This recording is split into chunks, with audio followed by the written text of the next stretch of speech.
Introduce yourself, please, for the Yeah. year. Well, I am Emmanuel Loblack.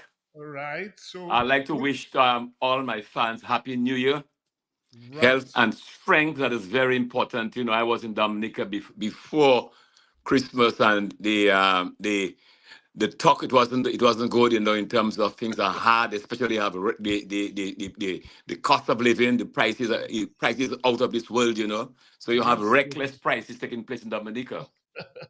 Well, Lobby, I'm sure all of us here, we want to wish everybody Happy New Year. We're hoping things will get better in Dominica. Obviously, we'll continue to give the people information on sports wrap. We'll continue to do that. And well, tonight we're going to have the Football Association president. We're going to talk about football. Liam's supposed to be joining us, although he's not sure because they're supposed to be picking the team tonight, the Windwards team. Peter later will be here to join us to talk about not volleyball, table tennis that's taking place this weekend. And we're talking about the West Indies guy. I see West Indies have named 12 people. They've dropped the wicket keeper, by the way.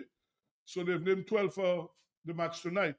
The problem is, guys, we're not sure if we're going to get either television or radio. There's a problem.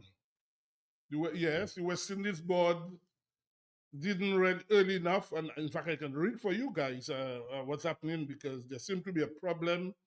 And it's poor on the West Indies board. They're very hopeless. I must admit and people are going to be denied watching cricket live on radio. In fact, let me read something for you guys. West Indies to Pakistan, what you can and cannot see. There's good news and there's bad news. The very bad news is that we in the West Indies won't be able to see a ball through the normal channels, the rights not secured. The good news is we reached out to our friends in Pakistan and they found us a solution. YouTube to the rescue. They have sent us in the direction to a channel where you can see the action in both test matches in Malton. It's a totally legitimate channel and have been providing excellent coverage of Pakistan cricket for some time now. While all things happening, not a word from CWI on this. Its loyal fans can be facilitated to see their favorite team. They haven't done anything to safeguard anything for supporters.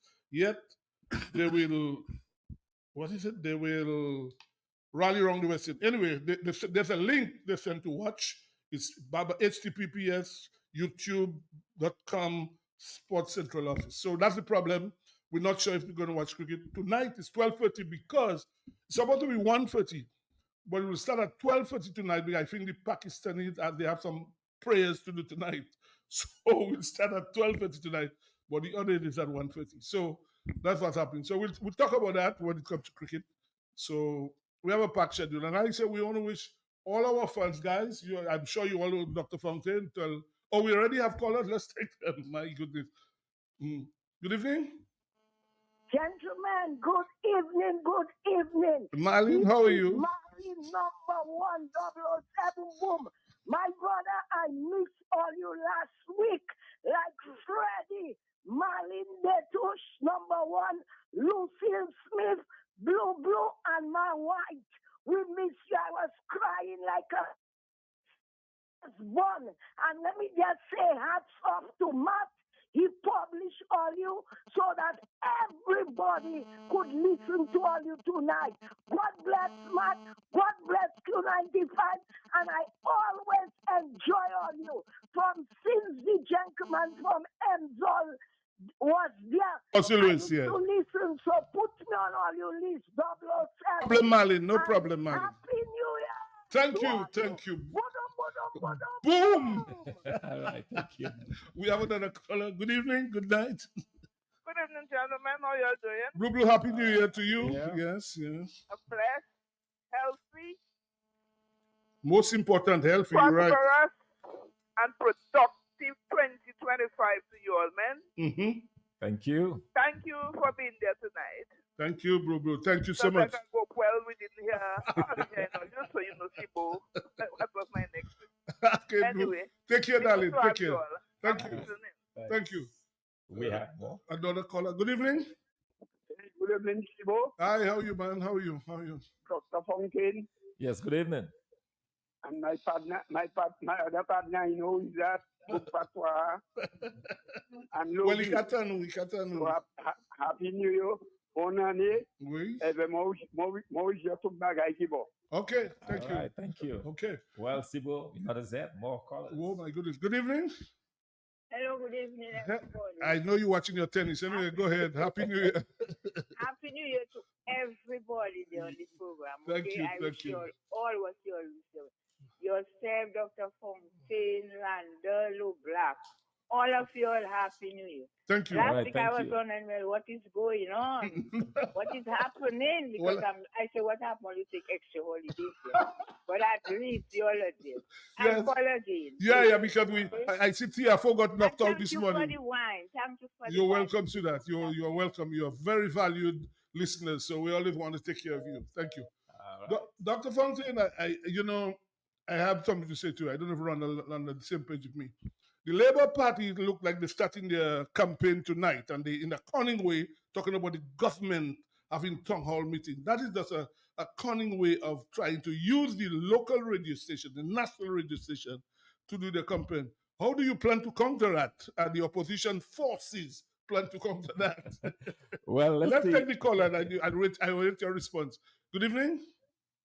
People, good evening, Happy New Year to everybody. Thanks, and same to you, Sudan. Thanks, same to you. I'm Yeah. welcoming you all back with Thank you. open arms. Thank you. Thank All you right. so Right. much. So, Dr. Fontaine, your response to the question I just asked. Yeah. All right, do we take another call? All right. Good evening. Good evening. Good evening, Steve Belfast calling. Yes, last week I go for like you. Oh, well, you're hearing us I now. wish all of all a Happy New Year. Thank you. then. Thank you, thank Yeah. you. Okay. All right, such Yeah. loyal fans. Huh? Yeah, We yeah, really yeah. thank them. Yeah. Yes, Sibo. So effectively, it's an interesting development, I think, and we have to listen to the content of what is coming out of this town hall. They're reporting on the work ongoing. Will they be telling us about progress in electoral reform, about developments within the country? So it's important to say it's been advertised as a government initiative and not a Labour Party initiative. So it's something that we need to keep a very close watch on. I would encourage some of our key supporters to, of course, go and find out for themselves, go and listen and ask questions, ask questions of those officials. I think it's very important for us to take advantage of this and really find out exactly what is going on. But the opposition forces themselves must start having meetings, town hall meetings in various constituencies, every quarter, big meeting in the city. The opposition forces need to do that as well. Yes, absolutely, Sibo. We are not, we're of the mind that with this snap election concept, anything can happen at any time. I think it's important for us to be ready. And part of that readiness is being able to engage on the ground. And of course, that's what we'll continue to do. I've never asked you that before, but my sources told me that there was a move to get you to go on DBS for an hour and a half because the other guy was there on the other program. They said call it a news conference.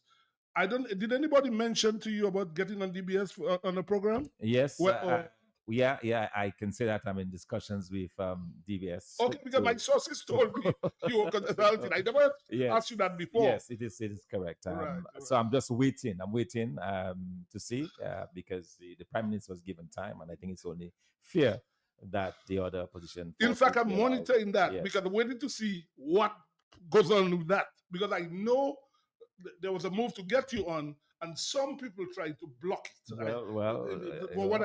I'm sorry for asking you at live. No, it's fine. It's Yeah, fine. but my sources told me that there's a move to get you on to spend an hour and a half so people can question. But some people, and that is the problem where people think the radio station belongs to them. It is the national radio station. Absolutely. And everybody must get, yes. We have to keep pushing. I keep reminding people that the whole election was overturned in Nevis because the opposition was not given equal time on the radio station. So that is something that we have to be very mindful of. And while we're that, I'm sure Ronald is a Newton, and I'm sure you want to express sympathy to Evelina because her father and I were very good, Thomas Baptist, and it was very sad when we heard of her death. And in fact, a good friend of mine is in the hospital currently, got a mild stroke a couple of days ago. And I will say it again, my problem, every time you hear somebody falls, you hear something about flying them out. And if we're supposed to have a state-of-the-art hospital, why is it that every time somebody is ill, you hear about flying them out? And that's a problem, Ron. I hear it all the time. That's a very serious matter with Evelina. I've known Evelina for 6 decades. She and a bigger brother, Davidson. And TC Baptiste was a guy who advised me in my early days when I was pursuing further education. So I'm very close to that family. And it rocked me when I heard inside a day that she had passed on. I wish to extend my sympathies to the rest of the family and tell them hold strong, especially Davidson, and let's see how we can go from there. Also, Ambre from Maho, another strong supporter, another keen supporter of the Sport Trap program. His daughter died some time ago, and he had to bury her in St. Martin. There was another guy called Daru, his wife passed on, and she was buried today. But we need to look at that. We need to look at our healthcare provision, how we provide healthcare. And we have a new hospital, but do we have competent persons managing the hospitals? You hear a lot about Chinese and Spanish doctors. It's important that you communicate with people when they're sick. And that can be a serious problem because we've invested a lot in our persons, in people like Dr. Pascal, in people like Dr. St. Louis, in Dr. Shillingford, and those persons are not actively involved in our health system. We've got to find a way of involving our qualified local doctors in our health system. You know, I just read, Lobby, you there? We lost your wife. I read it last No, I'm week. there, I'm Sebastian. I'm not taking some. I'm there. Okay. Last week in St. Kitts, I saw the government now, they have employed. I'm not taking something in there. About 7 different specialists they have brought in St. Kitts. 7 different neurologists, urologists, everything you got, pediatrics, every.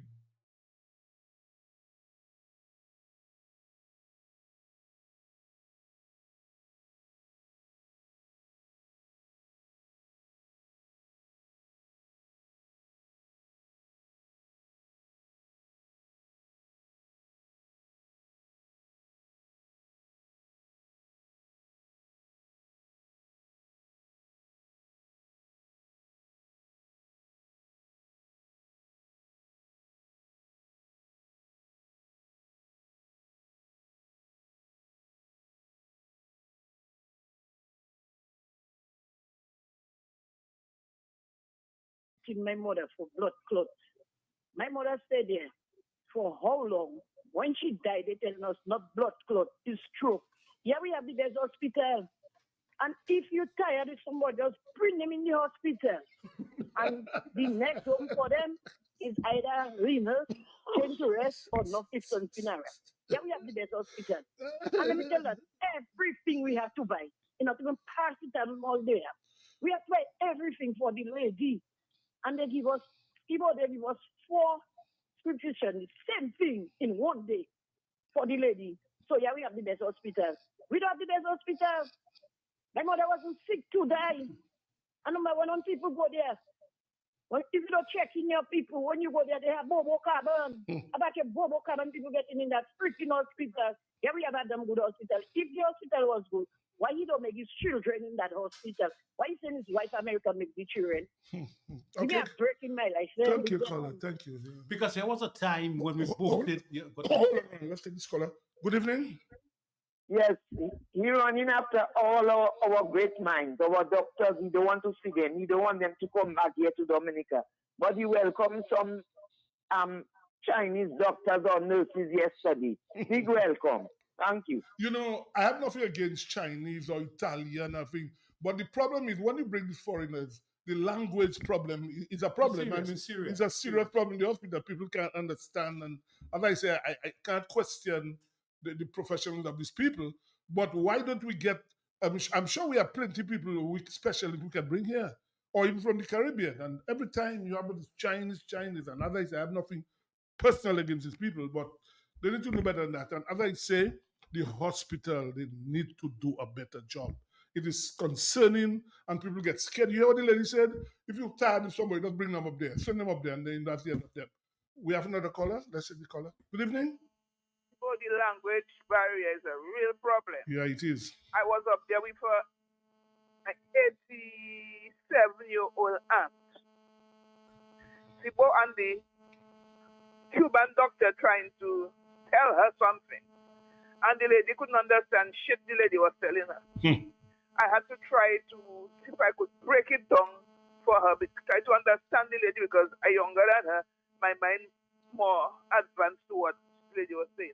I say, well, that is how them people is out there. When you ask, speaking to them foreign doctors, the lady telling me something about what she has to take, what she have, what is her problem.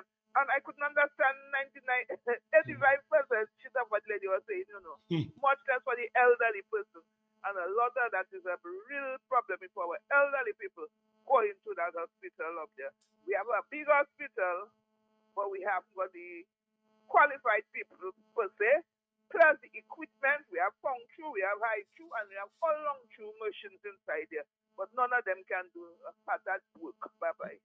And then we have the added problem with this garbage now in Dominica, which is a serious, serious problem. They've collected so much money from this levy, and you can't even afford to buy a truck. Come on. No, that's an embarrassment. Of course it The is. whole country has one truck and Yeah. one garbage truck, and then a real garbage truck, a dump truck. But that's poor. You mean the government cannot afford to buy 3-4 trucks and service the entire island? We people have to be going through this problem all over the place, man. Nah, man. It's so unfortunate Dominica is so poorly managed. Yeah. And when you come back to healthcare, we had a primary healthcare system in Dominica. People coming from all over the world, all over the Caribbean to understand what we were doing. And we're trying to use us as a basis for developing their primary healthcare. We invest in a lot of persons, high-level persons. Dr. Pascal, Dr. Shillingford, Dr. St. Louis, Dr. Thomas, some high-level persons to help us with our healthcare. And those persons have been sidelined. Now, you spoke about rubbish collection. 2-3 years ago, we had no problem in collecting rubbish. Recently, rubbish collection is a big problem in Dominica. Everything is falling apart. We are poorly managed. And the worst thing you can find is a man holding on to a job that he cannot do. He cannot do the job, but he's holding on to it in any way, shape, or form. We have another caller. Good evening. Yes, good evening, Chibo. I was at the hospital last year around that time. I went about 8 in the morning. I stayed there for the whole day. When I see minutes to 7. You mean you went there to check yourself? You went there or you went there with somebody?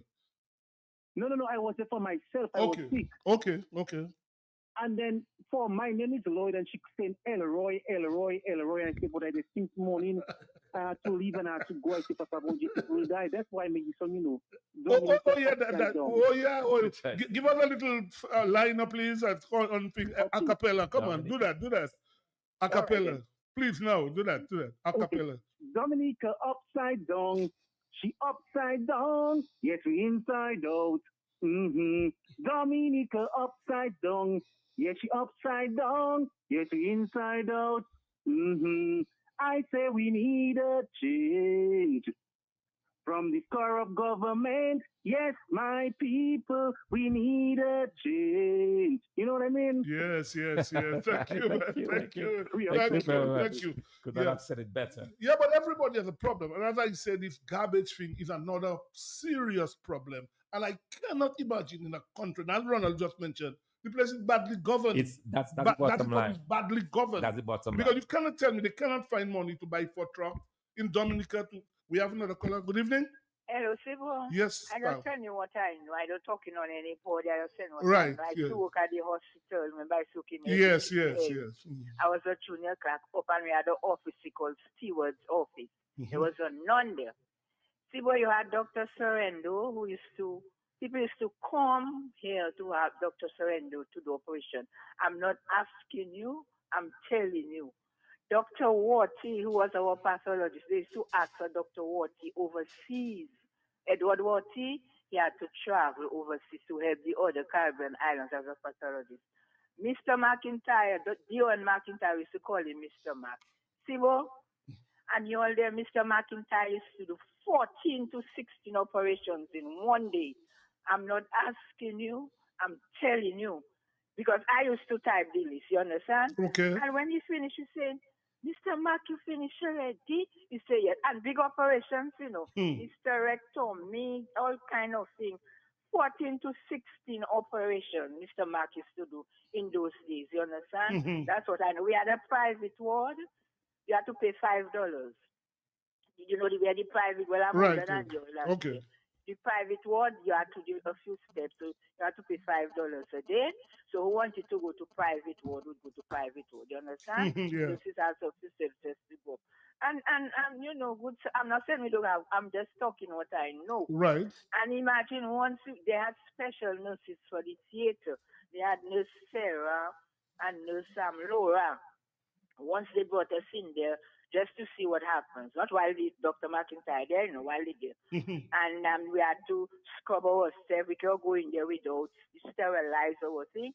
And they showed us how the instruments. So when they had the list, they have the list of the what he's going to do. So when they put, you have to know the instrument. So when he say he start and he stretch out his hand, you have to give him back and his equipment to give him in his hand like that. Next one, but you know they knew the equipment Mhm. and they knew what he's doing. So as you see, he stretch out his hand, the nurses have to give that to him because you know his face is covered. Mhm. That is what I know in those days. Yeah, that's what. And we had some good nurses. I'm not saying we don't have good nurses, you know. I I'm just saying understand. we had Yeah. some good nurses, you know, and that type of CMS was good central medical stores. You know, everybody Mhm. intact. That's what I know. Well, the civil service is different now and not like when you were there, right? Yeah, because in days gone by, now ministers only put people all over the place run and nobody Yeah. got free rank. So they just, in fact, I even wonder the people on the Public Service Commission, they even know, if they even know some of the people who are working in the service. Yeah, because that's what you have. I You mean, reach a stage where the first job that some public officers doing is being permanent secretary. you're right. First God. job. No, that is And you true. have to have internal working systems for the permanent secretaries. Correct. Yeah. In fact, some of these people, you only hear the names, you know, you get up. But can you imagine a guy now? He's retired about 3 times, and he's still a PS, acting PS, you know, Blackmore's brother. I mean, this guy has retired about 3 times, and now he's back again acting PS. I mean, come on, give me a break. You mean they can't find people in Dominica to act PS? No, man, that's wrong. We have another caller. Good evening. Good evening. Yes, Sibu. Yes. The lady was on the radio with Matt. She said, collect your rubbish and leave it in your fridge. But in the surprise. So things getting worse. How you can tell me put my garbage in my fridge for my father to smell in my fridge then? What is this nonsense they're talking to me today?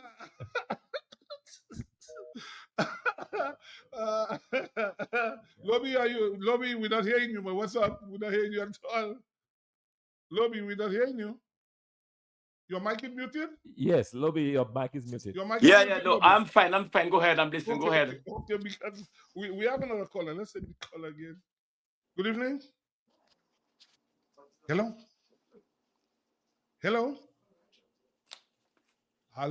Okay, that caller is not paying attention.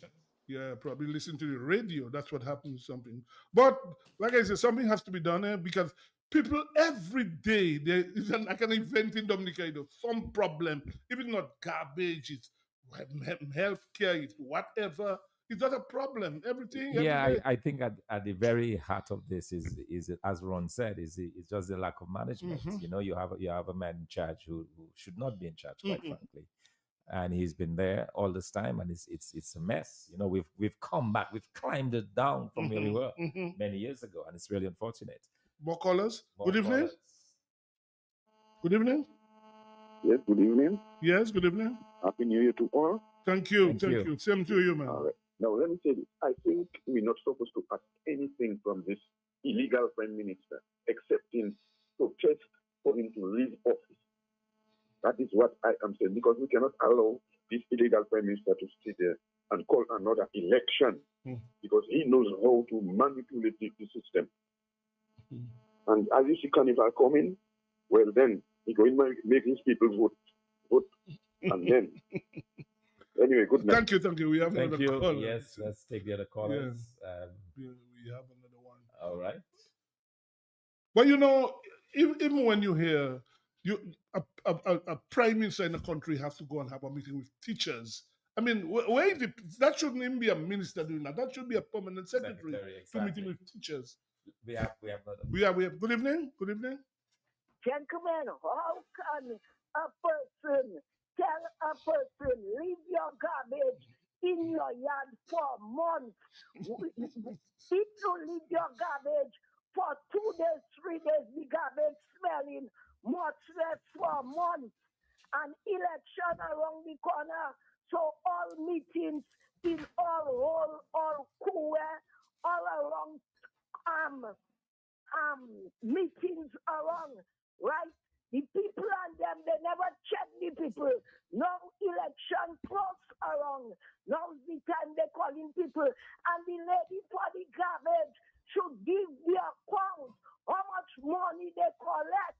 You understand? She says she cannot do, she's not entitled to say that. So thank you very much. Keep up the good work. May God bless you all. Thank you. We'll take only two more calls on that because our first guest is here. So 2 more calls. Good evening. Good evening. Yes, good evening. Boss, Yes, sir. let me tell you something. Mm-hmm. You know how many years Dr. Ricketts fight for people to get free medication for their eye at the hospital? Mm-hmm. You know how many years when you go now, it's only one day in your and you damn what the other two? How many years, you know? And the thing, the truthful thing, is old people, you know, people 60, 70, 80 years, you know. Well. I went up and I Henry said, where is she going to take the money to go and buy this too? And when you go and buy this two medication, yet about $100 and something, you know. Wow. Oh, you mean if they don't have the money, they don't give it to them? People 80 years of age? It haven't got. Well. It's only one day giving you. Oh. And they tell you they haven't got the other two. Who getting free, they give you one and they haven't got the other two. Wow. Anyway, thank you. And it's for years that thing happening, you know. Thank you. Well, we'll take one more call and then we move to our first guest in studio. Good evening. Yeah. What I always do whenever our guests join us, ask about a development plan, a 5-year, 10-year development plan for whatever sport they are involved in their focal area. Dominica does not have a development plan. Dominica has a 1-year budget, and that 1-year budget is not even complied with. Somewhere midway, there's supplementary estimates.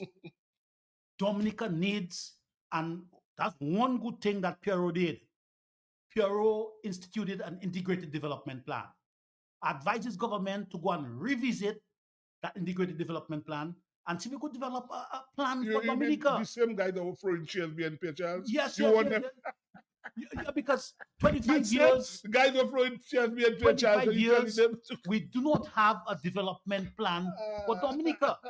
So errors are being made over and over again in all different sectors. You look recently with the schools. You building 2 high schools at the same time. By the way, I noticed I have to pay. You paying attention to on the playing field in Pottersville? They're getting close to it. You notice that? You have noticed, right? What about in gardens, botanical gardens? Well, that's in fact, Liam is going to join us for a few minutes after we have to ask him, the Cricket Association, who is going to fix the gardens after they destroy it. We have to ask him that question because he's going to join us. Yeah. Okay, so we have in the studio with us the president of the Dominica Football Association. First, I want to say, Glenn, Happy New Year to you. Good evening, Glenn. Happy New Year to you. And I'm sure the other guys want the same to you. The same. Yes.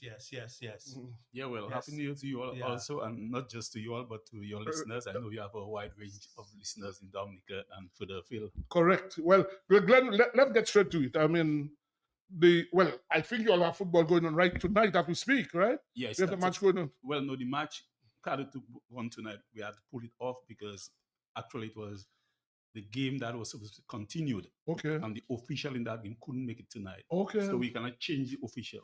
Okay. And that's the reason why, because it has to be the same scoreline, the same officials, everything has to continue as is. Okay. But most of the football was completed in 2024. On a scale of 1 to 10, what grade would you give your association in terms of football in Dominica? Tough question, but I'll give us a grade of 6. 6, okay. Okay, why 6? I mean, tell us. I think we have done a lot, but we had other challenges. I mean, when you look at the league per se, which is our domestic league, it really did not went well as we expected. And first time that happened, I can guarantee to the listeners and to you all that it will not happen in 2025, in the sense that we have a different plan, a different setting for the 2025 start of league and everything to come after. Okay, there were some problems. In fact, I think some people got fined or suspended. So that has been settled now. Well, that's a game that was supposed to play at 6:30 this evening. Well, some persons were suspended. Well, because we have an independent body, which is the discipline committee, which the executive or the operations part of the FA has no part in, which is an independent body that when any mishap and pertaining to football transpire, people like me can go before the discipline committee also. So it goes to that committee, which takes a decision. So they banned a few persons. I think some guys are banned for 8 or 6 games. And they came up with the decision that this game will replay from continuation. Oh, okay. Now, football around the world starts most times September, finishes in May. But in Dominica, I notice it's different. How do you plan to go do what every country in the world is doing? They start their football in September, finish in April, May, June. No, I don't think it's every country. Most, okay, well, let's say most. Well, if you want to say the bigger countries, and that's because the system of FIFA, we have to not adapt to it, but we have to work so that we can benefit. If you play from September to the following year, is no way in the last quarter you're going to accomplish 90 games for youth, for seniors. In England, in Germany, all these countries can do that. So, in fact, I took that decision with the executive that we would start our football in January, in the calendar year, and then we can accomplish these 90 games in the first 6 months of the year, which is not just for senior men, it has to be for senior women, it has to be for youth, and youth, when it's 2 categories of youth, boys and girls. So in both gender, you're talking of 6 sets of game to play 90 games. So it's no way you can accomplish that from September to December. So you're telling us now that football is going to start this month? Football is going to start from the first. The Premier League or the which league, which competition will start? The President's Cup. It's Okay, the President's Cup. so January. all teams play in the President's All Cup? teams play the President's Cup. Okay. And it's going to be a knockout, and where all teams will have a fair chance to dip. We have not done that dip yet. That will come sometimes later down in the month, where every team will dip. Well, now, every year there's the club licensing department that the clubs has to re-register to get a license. So then that is going on now. But most of the clubs is the recurring stuff. I suppose they will get the license and they will play again.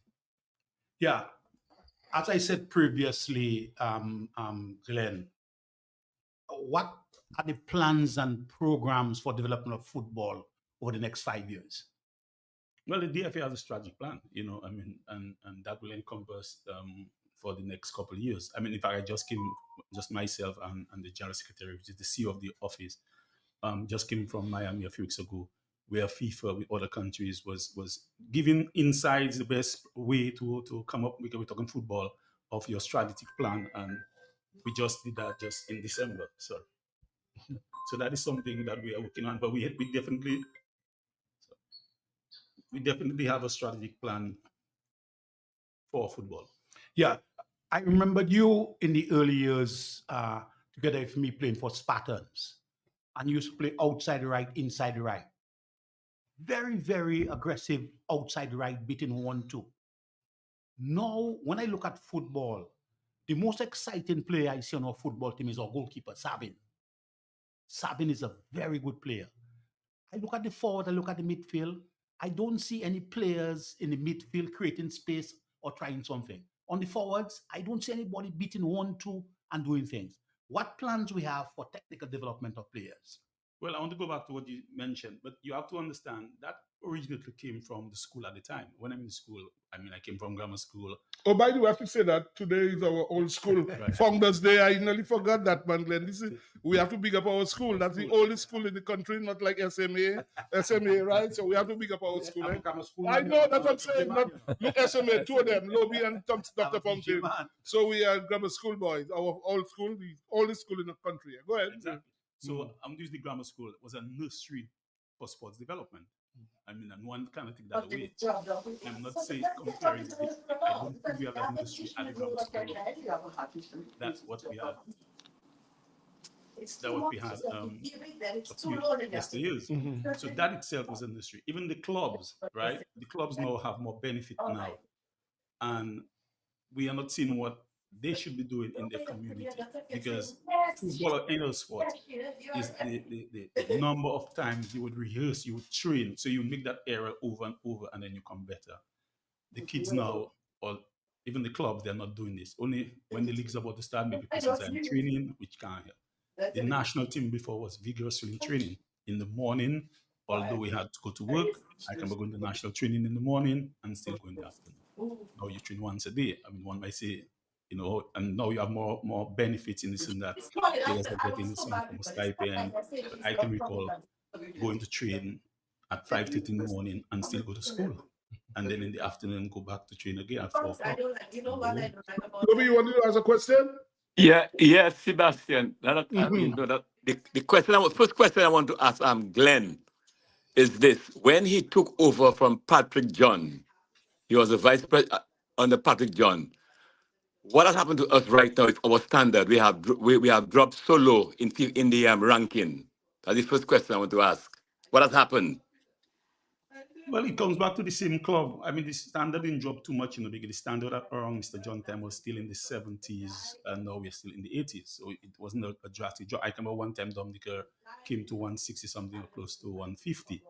But it comes back to the same training on how much we are putting into the football or into sports generally. But we're talking football now. I don't think we are putting enough into football and the development. And I mean, the other countries that are performing is because they are putting much more into the development of football. You have a follow-up, Lobby? Yes, Nosibo, yes. Another, yes. Question is this. Another question, Glenn. I think last year, the last two to 3 years, I've realized that there's a serious deficiency in officials. Normally, I mean, say you all would have official seminars. You'd have a cadre of officials attending this gathering. But afterwards, I don't know what has happened. I mean, like last year there, I mean, you had what I'm learning is this: you have the same set of officials. You have all the while creating a serious problem. What has happened? How are you going to rectify that situation going forward? Getting more officials. Yeah, we have had that serious problem with officials, still ongoing. I know for a number of fact there's a few persons in training, about 20 persons, young person in training. It's different than before, where maybe this thing would happen in a 1-2 weeks, but now you have to go through a period of maybe close to a year before you can go to the playing field. It's something that we're working on, and it's something we have to collab with the school also, because officials now are being abused in the sense that persons are running away from the sport itself of officiating.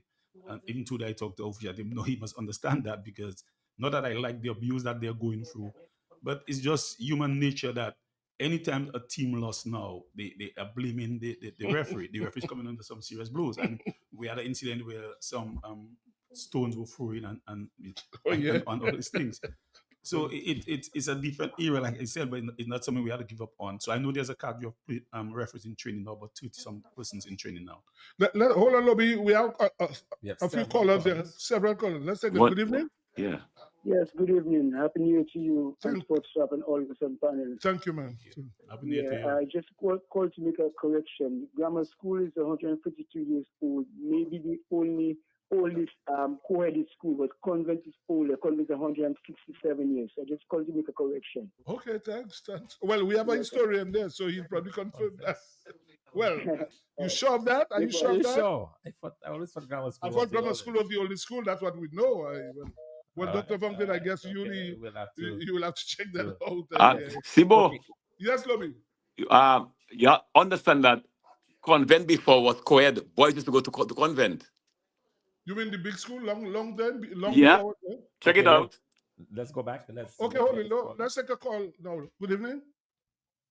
Yeah, good evening. Good evening. Good evening, Chibo. Hey, what's up? Yeah, man. Good night, my brother. Yeah, what's up? Well, I see Thompson and Lobby odd numbers. I add into the number. To the whole matter. The DJ happy Homeless Day. Yeah. So well happy new to you guys. Yeah, man. Thanks, man. To But same to you. Mhm. I mean, Glenn comes from the old school, just like I and Ronnie said. Everybody we played for grammar school, we played for national, at youth level or whatever. But the issue I have, and I don't know if it's just sticking out to Dominica. Right now, the amount of licensed coaches we have so many licensing programs. So I try to understand what is the relevance and what the use, because the amount of licensed coaches we have, and you're not seeing that translated into any successful development. I know you talk about the practice and so, but to me, I find we have too many licensed coaches, and we not seeing it. I mean, when you look at the teams play, I mean, back then we didn't have licensed coaches. We had coaches who developed themselves and lived, and you had Rennie, you had St. H. I mean, come right forward. And I mean, Vivian Rennie was to me one of the best coaches we had. Then you had Schoff. So I don't understand this. We have so many licensed coaches. And when you look at the quality of play, I don't know, you water the food or whatever, the players are not seeing that. And I mentioned that some time back. You're not seeing that quality. And as I always mention, I know sometimes I've said very program already. One of the assistant coaches and national coaches mentioned that you have better players right now. So I that's nothing at all. Because you're not seeing that, Better. No, man. Better players. No, man. Build up everything. But the personal, the individual, I mean, you have a few individual talented players, but you're not seeing that kind of standard. I mean, I'm very sorry. We're not getting in a hurry. Well, let Glenn respond. Hold on. Stay on the line. Stay on the line. Before I go. Okay. In all the amount of money that is being spent in the football, we're not seeing the desired results. So I really trying to wrap my head around what is it? What's happening? Well, I agree with you, but in all field, I think the world is going where you have to have trained personnel. But we have to strike a balance in that. I'm one of the person I have made that case or that cause at CONCACAF, where sports was a different dilemma, in the sense that some persons have played the game before and they don't maybe have the ability to be licensed, and I think it's some form of consideration has to be taken consideration, because you have persons that have played proper football or proper cricket or whatever, but they don't have the ability maybe to be behind the computers and develop all these certain skills. So I think there must be some other sort of introduction courses or something to assist them. I mean, we have that in our local terrain in Dominica, and some of them are successful coaches. So it's something that the top notches have to look at and see how best we can integrate these persons involved and don't leave them out of the training part of the sport totally. Let's take another caller. Good evening. Hello? Lots of call. Glenn, tell us about your plans for this year, the Football Association, in terms of every football, in terms of infrastructure and everything. What you all guys plan to do this year? Well, I'm a development person, I can tell you. I'm all about development, and development is from the grassroots, and we were due to have a talent coach on Ireland a few weeks ago, but he must have got some better job. And that, like I said, that's again? We're due to have a talent coach who should have been on Ireland already. He's not coming anymore? No, he's not, but we're getting somebody else. Wow. Which his salary was being paid by FIFA, his housing, transportation. But we have another guy coming on Ireland tomorrow. Oh, tomorrow. From where? Okay. From where? He's from Scotland. He's Scottish, and he's been all over the area. So how long is he going to be here for? He's going to be here for 2 years. Okay. So that's why I say about development, because I think, I'm not saying the older heads we have lost, but if we want to compete, I think we have to start with grassroots and put this program in place and identify the talent that we know that is going to give us a couple of years of sports or football. So after that talent coach has worked and developed this training, we have our original training center, which we also have started and which is ongoing. So what is he really supposed to do? Tell us. Hold that for. Let's take the call, and I need you to answer that. Tell listeners what he's supposed to be here. Good evening. Yes, good evening. Yeah, why do you have the gentleman on the panel there now? I would like to ask him that what are the real plans for Winter Park on the weekends? But we have so many talented youth men that the scandal is varying because of lack of the opportunities of letting the people see on the weekend. And we can make some money to raise some funds. You know what I mean? Okay, well, We he'll have answer that. Okay, thank you. He'll answer that. Yeah. Go ahead, Glenn. Yeah. Yeah. First, you'll answer that question after. Let's deal with the talent coach. What is he supposed to do Well, when he comes? it's to scout out talent from the entire country. Okay. So it's somebody we're going to work on different topics. So how is he going to do that? By watching, looking at games, or he'll look at the academies? How is he going to do Look that? at the academies, look at school games, and pick out the talent. And like I told you, we have these regional training centers in different areas where twice a week these kids will come to the center. We have developed that already. So he's not developing that for us. We have done that already. And from that, I mean, because what we have noticed is for you to develop talent, you have to know the talent. It can't just be developed if you don't know the talent. But wouldn't he have to get assistance from the local people here, coaches here? Well, yeah, he's going to work for everybody. He's going to work with coaches. He's going to work with the FA that his responsibilities at the FA. But he's going to work with the local coaches. He's going to work in developing maybe our youth leagues. Maybe we might be doing something wrong in our youth leagues that we need to tweak, or maybe have younger youth leagues, because I know countries that have under 9s, under 13, and what have you. They have grounds. They have the grounds, but yeah, but we cannot. If we want to compete, we have to. We are limited here. No, but I think we still need the under 14 leagues, the under 9 leagues, and from there we can identify the talent, and then you can develop from. Hold that thought. Let's take the another caller. I have Good a evening. question for Glenn. Hold on, Lobby. Good evening. A question I'd like to ask Mr. Etienne. Mr. Etienne, I just heard you say you're all for development. The football house is next to the Baptist playing field. And a lot of young guys practicing there, they playing there. Wouldn't it be nice if you could get whoever is responsible to put up the lights there, so at night sometimes the young guys can go there to play, because they are going to Winter Park, they can play there up to a certain time in the night. It would be good for them. So if you can do that, that would be good for the young fellas in Buffett State and surrounding area. Bye-bye. Thank you. Yeah, Well, we had done that already. We had lit the Buffett State grounds, but the last Maria, some of the pools fell, and the river at the back there is a treacherous river. Even the football house, I mean, we did an estimate to build a wall, and it's over $1 million US. To build a wall for there? To build a wall at the back there, because it's very tall and what have you. And that river is stretching all the way at the back of the pond. And it was very lucky that we want anything to happen, but if any heavy rain falls or the river, some of the playing field will go. Yeah, we have but it's something that we can always look at. Maybe not lead the whole ground, but maybe we will start with a few lamps. Yeah, let's take another caller. Good evening. Yeah, there's a follow-up. The technical director, I haven't heard much about the technical director. What is happening to the technical director? Well, Glenn can answer Yeah, that. well, yeah, he's heading the technical department, because the technical director is in charge of not just young boys, but now football is dual. He's talking of male and female. So he's heading the youth programs, the young women leagues, and everything to do with technical development comes under the technical director. We hearing a feedback, some noise. I don't know. Yeah, Lobby. Yeah, it's coming from Lobby. Lobby, there's some noise. Your TV's on. Take that out there.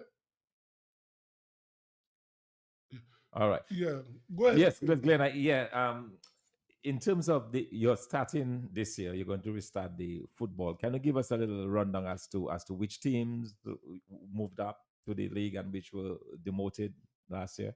Well, it's not all complete yet. Not like complete, I said, we have okay. a few games. Oh, it's okay. But what I can say, I know for a fact that the Buffett system has dropped down to Division 1 because they are the last place team in the Premier. Now we have Point Michel, which is on 9th position, which is awaiting the runners of Division 1. And there'll be a playoff game that between Point Michel and who is the runner of Division 1. So if Point Michel wins that game, they stays up. And if Point Michel loses, they goes down. So we make it more competitive now that two teams have an opportunity to go up in the Premier League. Okay, here's a question. Yes. A caller. Hold on, Lobby. A listener asking a question. Are you satisfied with the development of clubs, primarily Premier, their meetings, functioning of boards, internal democracy, community engagement? Is that something you monitor and seek to improve?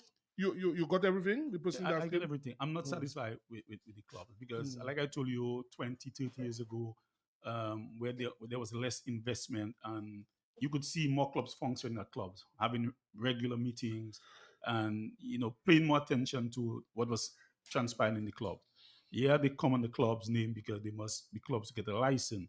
But like the caller say, we must see more, and we have discussed that. We want, through the club license department, we want to visit the clubs more often, where we want to not to be involved in their internal affair, but at least we need to see that, listen, you have a regular meeting, you have some financial, because to get money, then it's becoming tedious now that you have to present your financial. Every time we ask the clubs to present their financial, they think we want to know their expenses. But that's what it is. It's about due diligence and all these things. Do you assist clubs financially every year?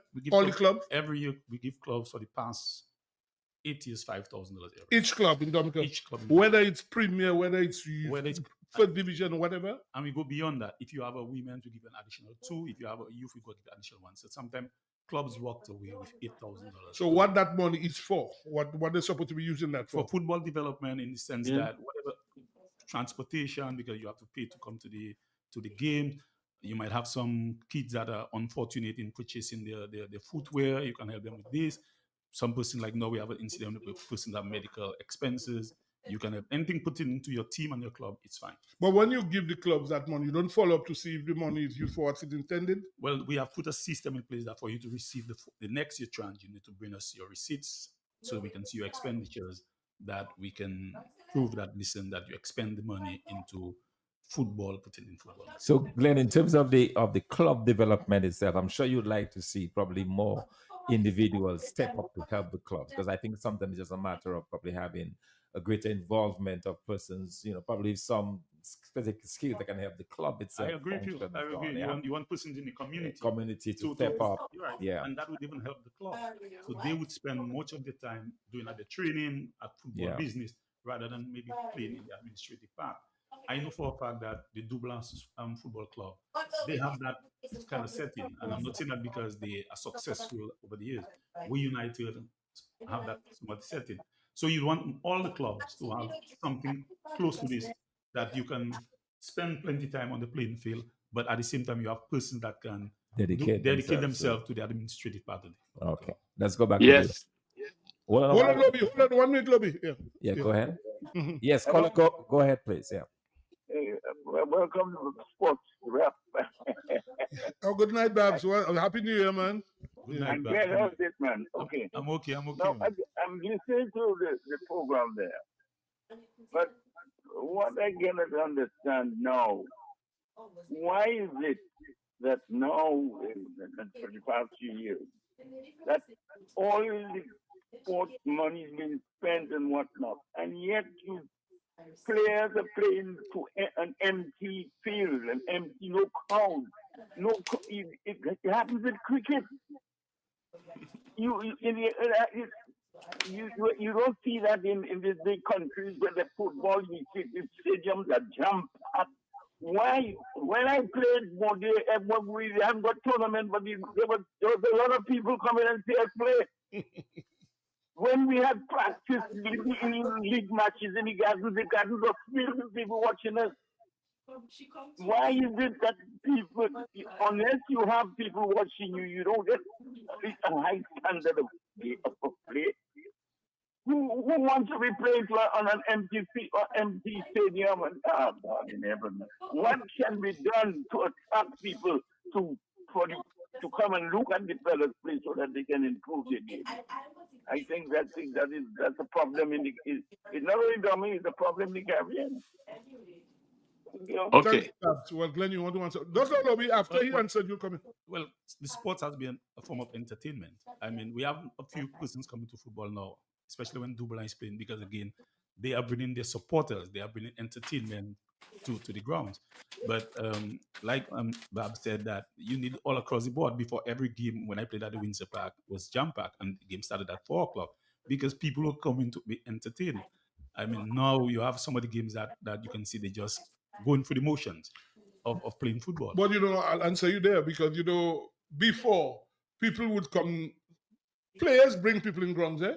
Yeah. And what I'll say, I mean, you look at West Indies, Richard would fill the ground, Lara would fill the ground, so in the days, people can watch Abu and Rojo or you, Point Michel, or Herminas or Sprags.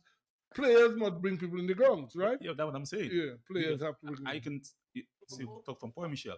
When Paul Michel was playing, there was a slogan that if you want to steal or burn Paul Michel, burn it when Paul Michel was at the Windsor Park. Because all the buses would come down to the park and then they're going back up. In fact, there was this instance where they say that sliding. Remember the goalkeeper, all his spots were burned when Harlem lost the game. So I went into hiding, they say, for a couple of nights. Nobody could find him after. Because, you couldn't imagine Harlem losing a game in those days. We have another caller. Lobby, you come to your question, doctor. Let's take this caller. Good evening. Yes, I want to tell Mr. Agent for this you. If they must put something in place, when you have those young children going to play, right? And then some of them haven't eaten a meal. I'm saying I don't want for them to feed everybody, Sibu. But I can remember last year, Dr. Fonkin said they had gone in a shop to buy something and didn't have money. Right. Because they were broke. One could only buy a chicken. The other one had a few cents or dollars in his hand. Right. So I'm just saying that they should have something in place for these children who cannot afford. And when they come to play, at least you ask them, did you eat or you have something to eat? Because you cannot play on a hungry stomach. Good point. Well, we all our youth training, we have some things for the kids to have a snack or something. I am she must be talking about when the club teams are coming. But that is what they can use the money also. The money that is given to them, I believe that should be used for, especially the youth. You cannot have a under 15 boy or girl coming to the ground and don't have maybe a sandwich or something after the game. So that money can be used for that. Louis, go ahead. Yes, Sebastian. The first thing I want to talk about there, Sebastian, is Glenn.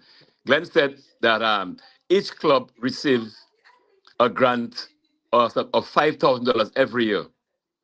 In terms of accountability, all right, now if you have club structure, there shouldn't be a problem. It should be made mandatory. Clubs supposed to have their annual meetings. There should be a treasurer's report, and this report should be submitted to the Football Association. If you cannot submit a report, your treasury report every year, you'll not receive that $5,000. That should be automatic. What do you think about Glenn? Yeah, well, that's how it is. Maybe not the financial report, but because I understand your point, and we can develop that also, because they might be getting other revenues from other persons. They might have their personal sponsors, but the monies that we allocated to them, at least we have to get the expenditures of how they spend that money. But they might have other sponsors and other benefits that is contributing to the club. So we don't really I'm not bothered, but I agree your point, and it's something that maybe we can develop instead of getting the financial statement from the club. Lobby, hold your second point. Let's take this caller. We'll come back to you. Good evening. Hello. Good evening. Yeah, you hear me? We're not hearing you clearly. You hear me clearly? No. Go ahead. It's better now. It's better now. Go ahead. Well, let me tell you that the spectators have a lot to do with where sports is concerned themselves. Because when the spectators start to give you that shares there, that making you feel to play 10,000 times more, And it does make you something you never imagine when you're in a position. A man used to tell me when I used to play, this was, as long as I play, you can right side when you play, As long as I on this side. Okay. So you see, the spectators have a lot to do with that. Okay, thank you, Moko. Thank you. Lobby, go ahead. Yeah. And yes, I'm the coach. You have the from Scotland. Now I heard about how you're going to use this coach to develop talent. I think first of all that the concerns we have that Mr. Lee mentioned about we have licensed coaches in Dominica, and he's not saying the standard. I believe first of all that your youth structure should have your best coaches, like in teaching. That's where you have your best teachers. I think also that the coach himself coming for 2 years, I think that no matter regardless of the licensed coaches you have, what they have, I think he should be able to have them. I don't know if it's weekly or every 2 weeks, the coaches to assist them in terms of drills, because it has to do with the modern drills. I watch football a lot of football. I've seen teams training in Dominica. They have our coaches have to be more creative and innovative. And this coach from Scotland should be able to assist them with new methods of training. I look at our team, the first touch is very, very important in football. If that first touch is not there, you have problem with number two. And I think that we have to utilize that coach a great deal. He has to get to the academies to assist the academies a great deal, because it is very technically. I look at the national team itself, players have a lot of deficiency. Tactically, the team, and technically, the football training is changing a lot nowadays. All right, it's much more possession. Players have to be fit. They have to be strong. They're able to mark. They're able to close down players. These are the things that you have to acquire at a young, at the youth level. In terms of dribbling skills, these things have to be acquired at an early stage. Yeah, Lobby, I agree with you. And one of the things I want to comment on is the first touching. But I think one of our problems also is because we are not getting ourselves properly fit. Because as long as you are not fit in any sport, you will fall behind. Because you cannot receive the ball and distribute it very early. But if you are fit, your mental preparation to the game is better. And that's most of the teams are lacking. They come to the game, they are playing against their peers, which are on the same wavelength. So they think they're playing the football at a high level. But when they come up against person that are real fit, it's difficult because you can't be tired and match somebody that is not tired. It is very difficult. And I'm saying that from an athlete. I'm an athlete. Okay, and still own the cross country, still own the cross country record at grammar school. Okay. Question for you from listeners. Listen to this, two of them. What are your plans? Retransfer window opening this year. Dates, please. Then, are you satisfied with the government support for football, particularly DFA Technical Center, after FIFA's input? What about land for parking? At Failbani Sports Facility, also cover up stands for greater comfort. You heard everything? You pick up everything? I think. No, we have written to the government to not help us, but to not acquire also, but to if we can use the netball stadium that we can maybe develop it for parking, because remember, when you look at the Stockton facility, a lot of vehicles park on the main road. We have not really we got a reply, and they, I think, channel us to the Lands and Survey, which we will see how we can work with them. The other question was the transfer window. Yeah, the transfer window should have been open already from the 1st of January to the 31st of January. But because the league is still ongoing, that we have to defer that and close the transfer window. So we're hoping that the football would end by next week, Wednesday. So that will take us about 20 days into January, which will add on into February. So no team's going to lose out on the transfer window. So football will not start before February for it sure. It will start, but the transfer window will be extended. So whatever days that we lost in January will be added on. Okay, we have another. Hold on, Lobby, another caller. Good evening. Yeah, good. I don't know, because they mentioned it a while ago in terms of the basics. That's one of the things I've realized. The players are basically sound. Glenn would know Glenn was a beneficiary. Also, Savre also was sports teacher at grammar school. And the concentration for us was on basics, controlling the ball, passing the ball, moving into the spaces. That is really big fun. So once you have that covered at like 10, 12, 13 years, you're supposed to be basically sound. And that is why that's why I asked the question earlier about the coaches and the certifications. Because the players have to be basically sound. If you cannot control and pass the ball, you got to learn to do it. True. And I don't think the emphasis is on the basics. That's the first thing you got to be basically sound. And if you're basically sound, you forget it. True. Because all they just showed, because like nice boots, you fancy uniform, but they can't pass the ball. True. So I think that's why I mentioned about the technique, all those courses and the certification. And so you have to focus on the basics. Because by the time I can play on the 13, and so it's supposed to basically sound. under 13 are supposed to be passing that ball well, controlling the ball. You can't wait when it's 18 and 19 to decide to teach a guy how to control and pass the ball. You don't know where. Yep, I agree with you. Well, I agree with you, and that is why earlier on I said that the FA, because that is not done at the club level, or forget the club level. I agree with you. Because that is not done, well, I'm going lower down, because that is not done at the community level, because that was done before at the community level, where every afternoon persons go to the playing field and they play whatever sport it is, and they develop their craft from there. That is not done now. So hence the reason why the DFA have set up these regional training centers, which is going to take the kids up from 12 down and teach them properly. I mean, it's going to be an extra burden on the FA, but it's because in the absence of it's not being done, the FA has to do it. But that shouldn't be the work of the FA to develop talent, because talent should be something that is within the community and scouted and developed.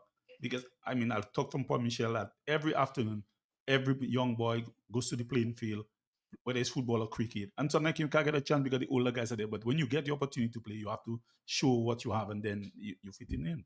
So the talent has to come from the clubs now, because we have clubs. Are we trying to strategize the club properly, and the community? So if the clubs are involved in the community, it's just going to be a plus for both the community and the clubs. Glenn, what about the covering of the stands and so up at Stock Farm, the facility, the FA's facility? Yeah, that is going to be covered this year.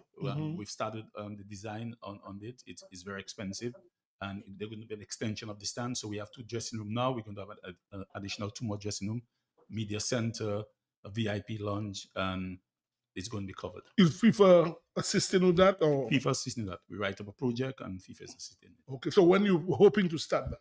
Well, we have a little backlog on that, or setback, due to some consultancy issues, but that is something that the phase 0 has been approved by FIFA, and we're just waiting for the consultant to do his work and move on with this.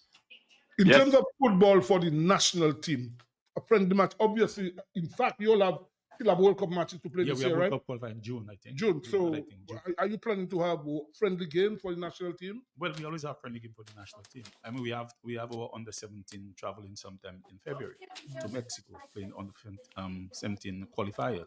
We have our women going to Trinidad in February also. So we have 2 teams in training now, national team in training now, both ladies and the boys, the young boys. Let's take this caller. Good evening.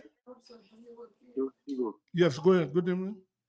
And then is talking about the clubs. The football not in a high standard. I think a top to everyone attachment to your club, you know, it has to football in a standard. And from the time the stadium goes down, the standard of football will down. Great point. You agree with me? Well, let him answer. Well, the great clubs point. have to make the standard high, you know. The clubs is the one to make the standard high, because the players are the clubs, not the FA. You talk about the stadium. We always want to use the stadium, but the stadium have certain restrictions that we at the FA, we can't find the stadium to use the stadium. At least we're making use of our technical center. What I can tell you is we are going to have more games in the old district, because we're overusing our technical center. We're going to have a lot of games in Dublin. We are going to have games in Portsmouth. We've just purchased some lights for Portsmouth, so we're going to lead the park. What about Point Michel?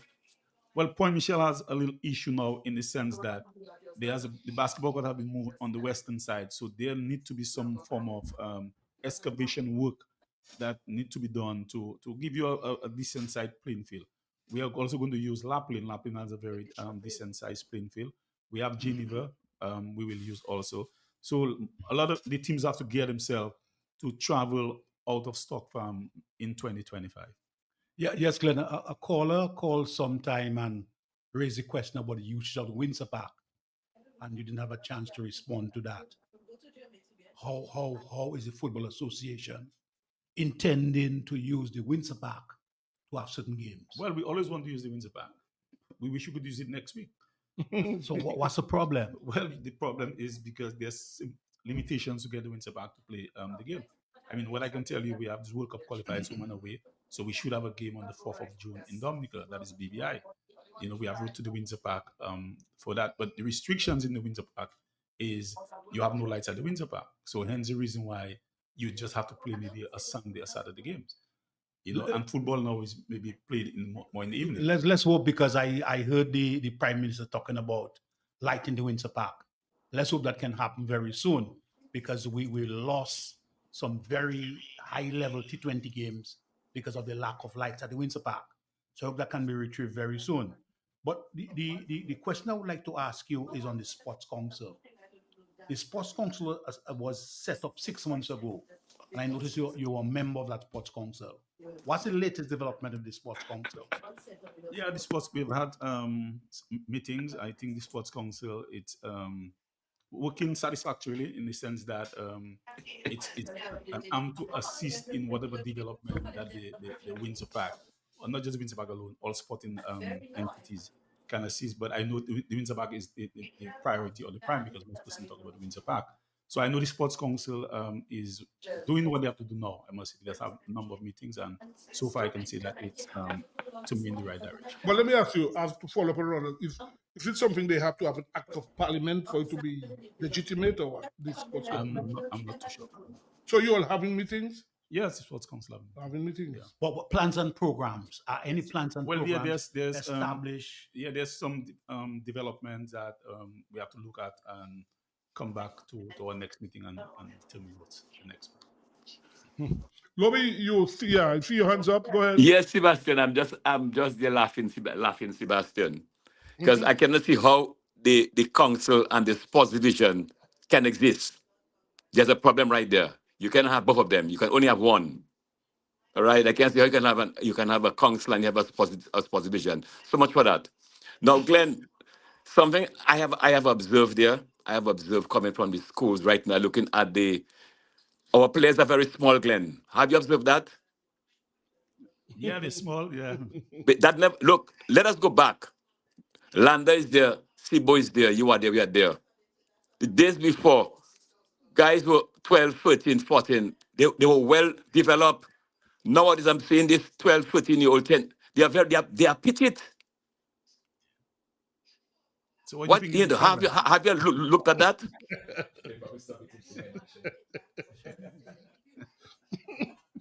Huh? No, seriously. I mean, look, I was here recently in Dominica, and I went to Goodwill. And look, I'm amazed at the size of the players. I was shocked. When I was that age, might not that in the 60s, 70s, we were well developed. 10, 12, 13, we were well developed. What's happening now?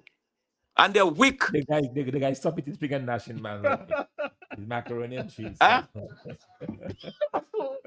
No, but we have a caller. Hold on, we'll come back to that. Good evening. Good evening. People, yes, sir. When children start committing children, what size you want them to be? But look, while I do agree with you, but there's a young little boy from the southeast that is on the under 17 team, very small but very, very skillful. And I don't know how he's going to manage the size they have with the skill he has. Well, Coco Show wasn't big, eh? And very skillful Coco Show. But he was Sebastian. Yes, Bobby. Let me tell you about Hippolyte. Hippolyte, but not so big, the Spanish guy. Exactly. Yeah, let me tell you. These guys just look at their size, but they were strong physically, they were strong. Hippolyte, Windsor Park was available. And the only thing we didn't have then, the only thing we didn't have in the Windsor Park was, but we were there 24/7. So you develop your muscles. You went swimming in the river. You were strong, very strong. This days and age, guys, what on your fingers, you're strong on your fingers. It's computers, itself. Yeah, you're on your cell phone. Anyway. But I'm telling you that our players are pitted. Well, Glenn, I know you have to go. All right, so and the unavailability of Windsor Park, Paulsville, Savannah is going to serious problem. There's no outlet for the youth to play. Well, I'm hoping, Lobby, that they'll give us a step. I am concerned about. I'm looking at the Dominica youth team. We lost you again, Lobby.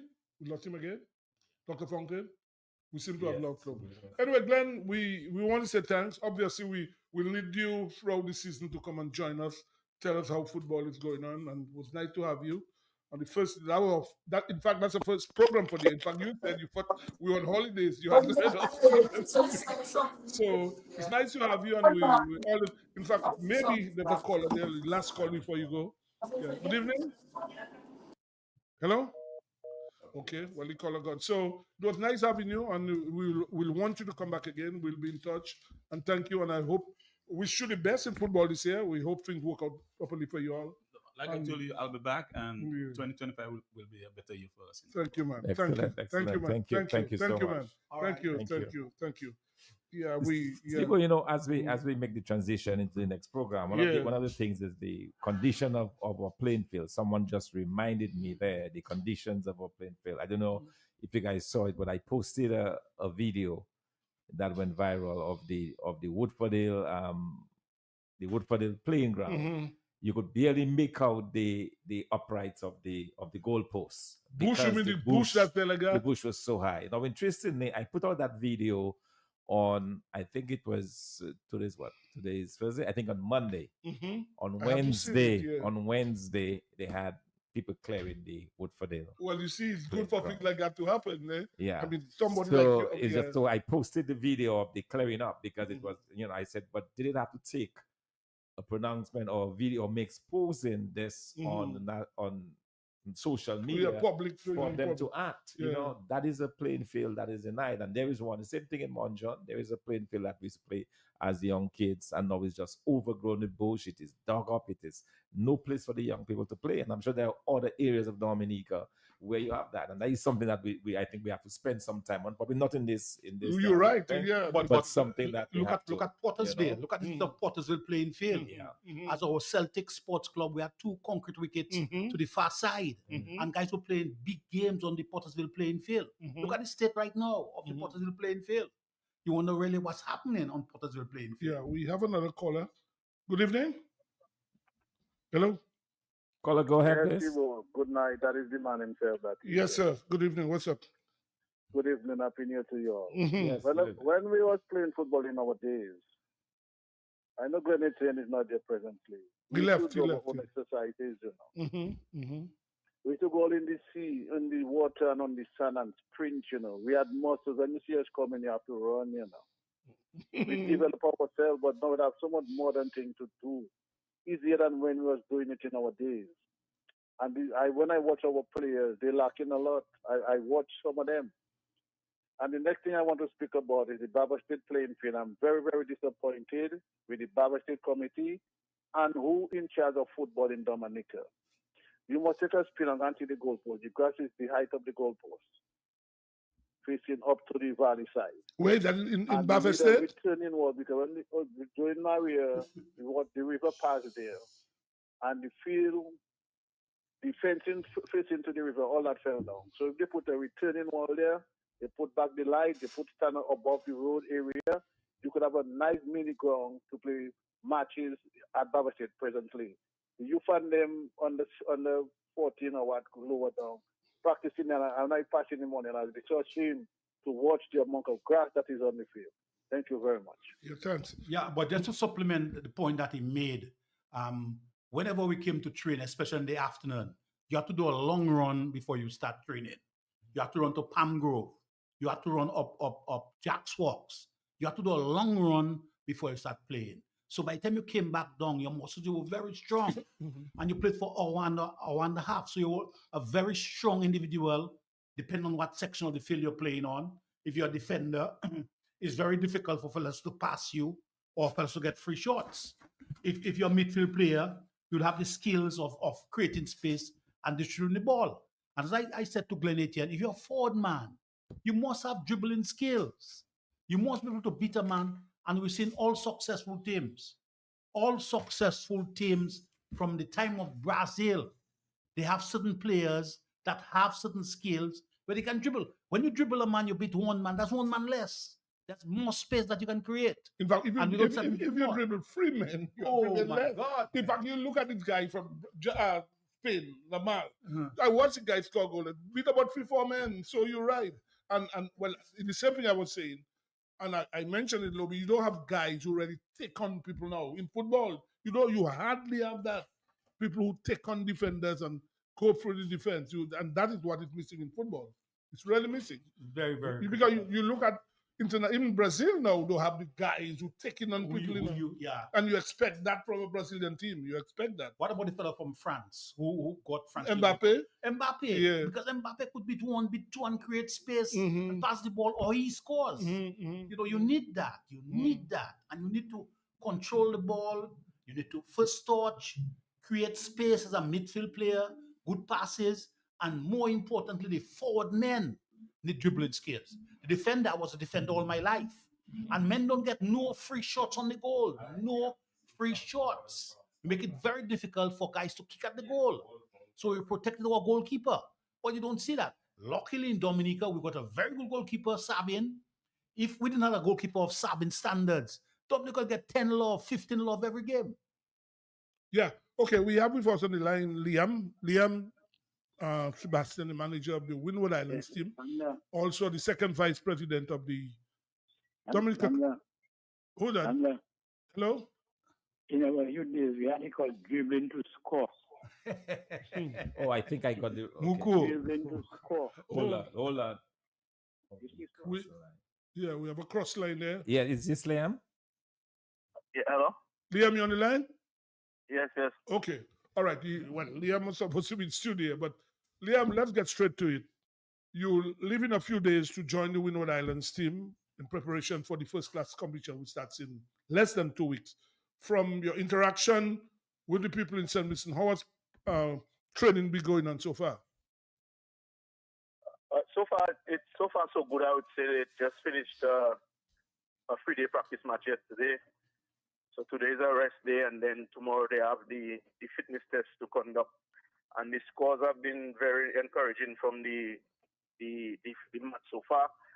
We have asked Cricket West Indies for an extension to submit our team because... When was the deadline to submit the team? When was the deadline?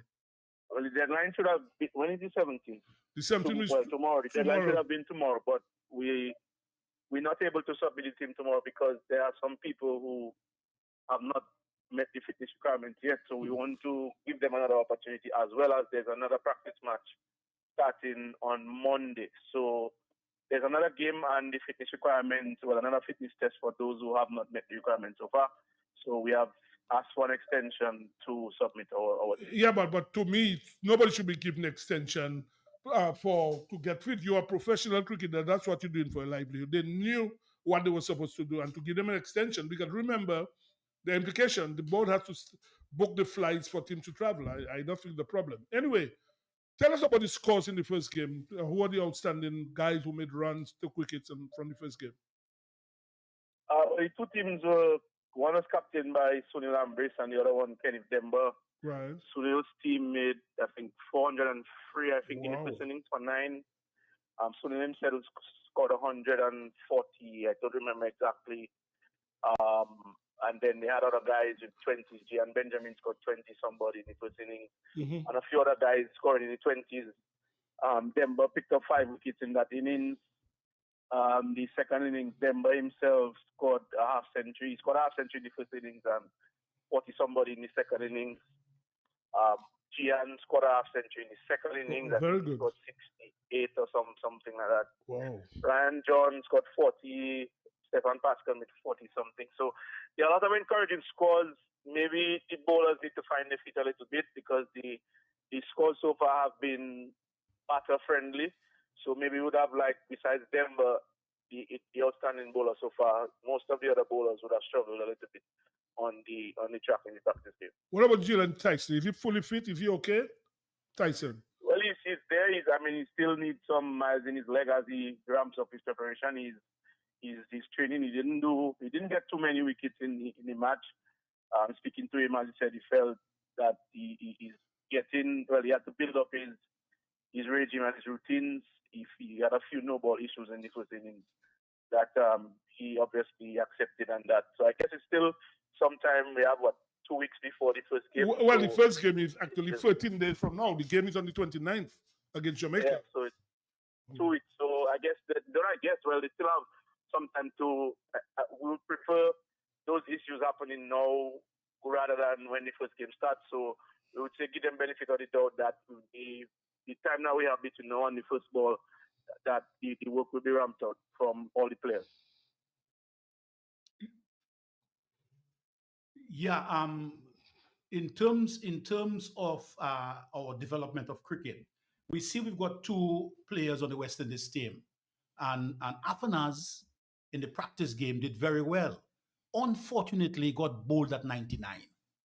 That is so unfortunate. And he came in the second inning and he was 58 not out. Hodge did not perform as good as we expected him to do.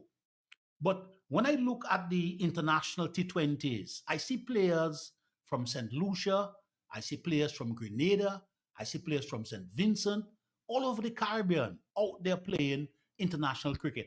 Do we have any potential players in Dominica that can go out there and play international cricket? You mean which format you're asking about? The T20, where guys are making all the money. Because we have been running the T10 league. We've been running the T10 league for quite a while, for around 2-3 years. So are there any prospects? Are there any bright prospects in Dominica that can go? Because we see the Lucians out there. We see the Grenadians. We see the Vincentians. We see the Antiguans. And of course, the Trinidadians and the Jamaicans. All of them are out there playing T20 international cricket, especially IL T20. They're out there playing. I'm asking, do we have any potential cricketers in Dominica that can possibly go out to represent Dominica and make money in those type of competitions? Well, I mean, that question is solely, I would say, up to the players in terms of their performance and fitness. At present, we only have one player playing in our CPL. So if they don't qualify, or let me not say that, let me retract that statement. If they don't play in the CPL, I think it's very hard that they would get the exposure to be noticed in the wider league. So the first thing I would say that our players have to use is the new tournament, the new T20 tournament starting in April, where the territorial boards will be playing amongst each other with more focus on the younger players to draft into the CPL teams, and then from them they can branch out. But for me to call on him now, I think that maybe we'll be putting a little too much pressure on the particular player, because they are not playing at the levels thus far. So I wouldn't want to put that sort of pressure on the players. I mean, we have a lot of talented players, but at the end of the day, they have to do what it takes to get to at least the CPL first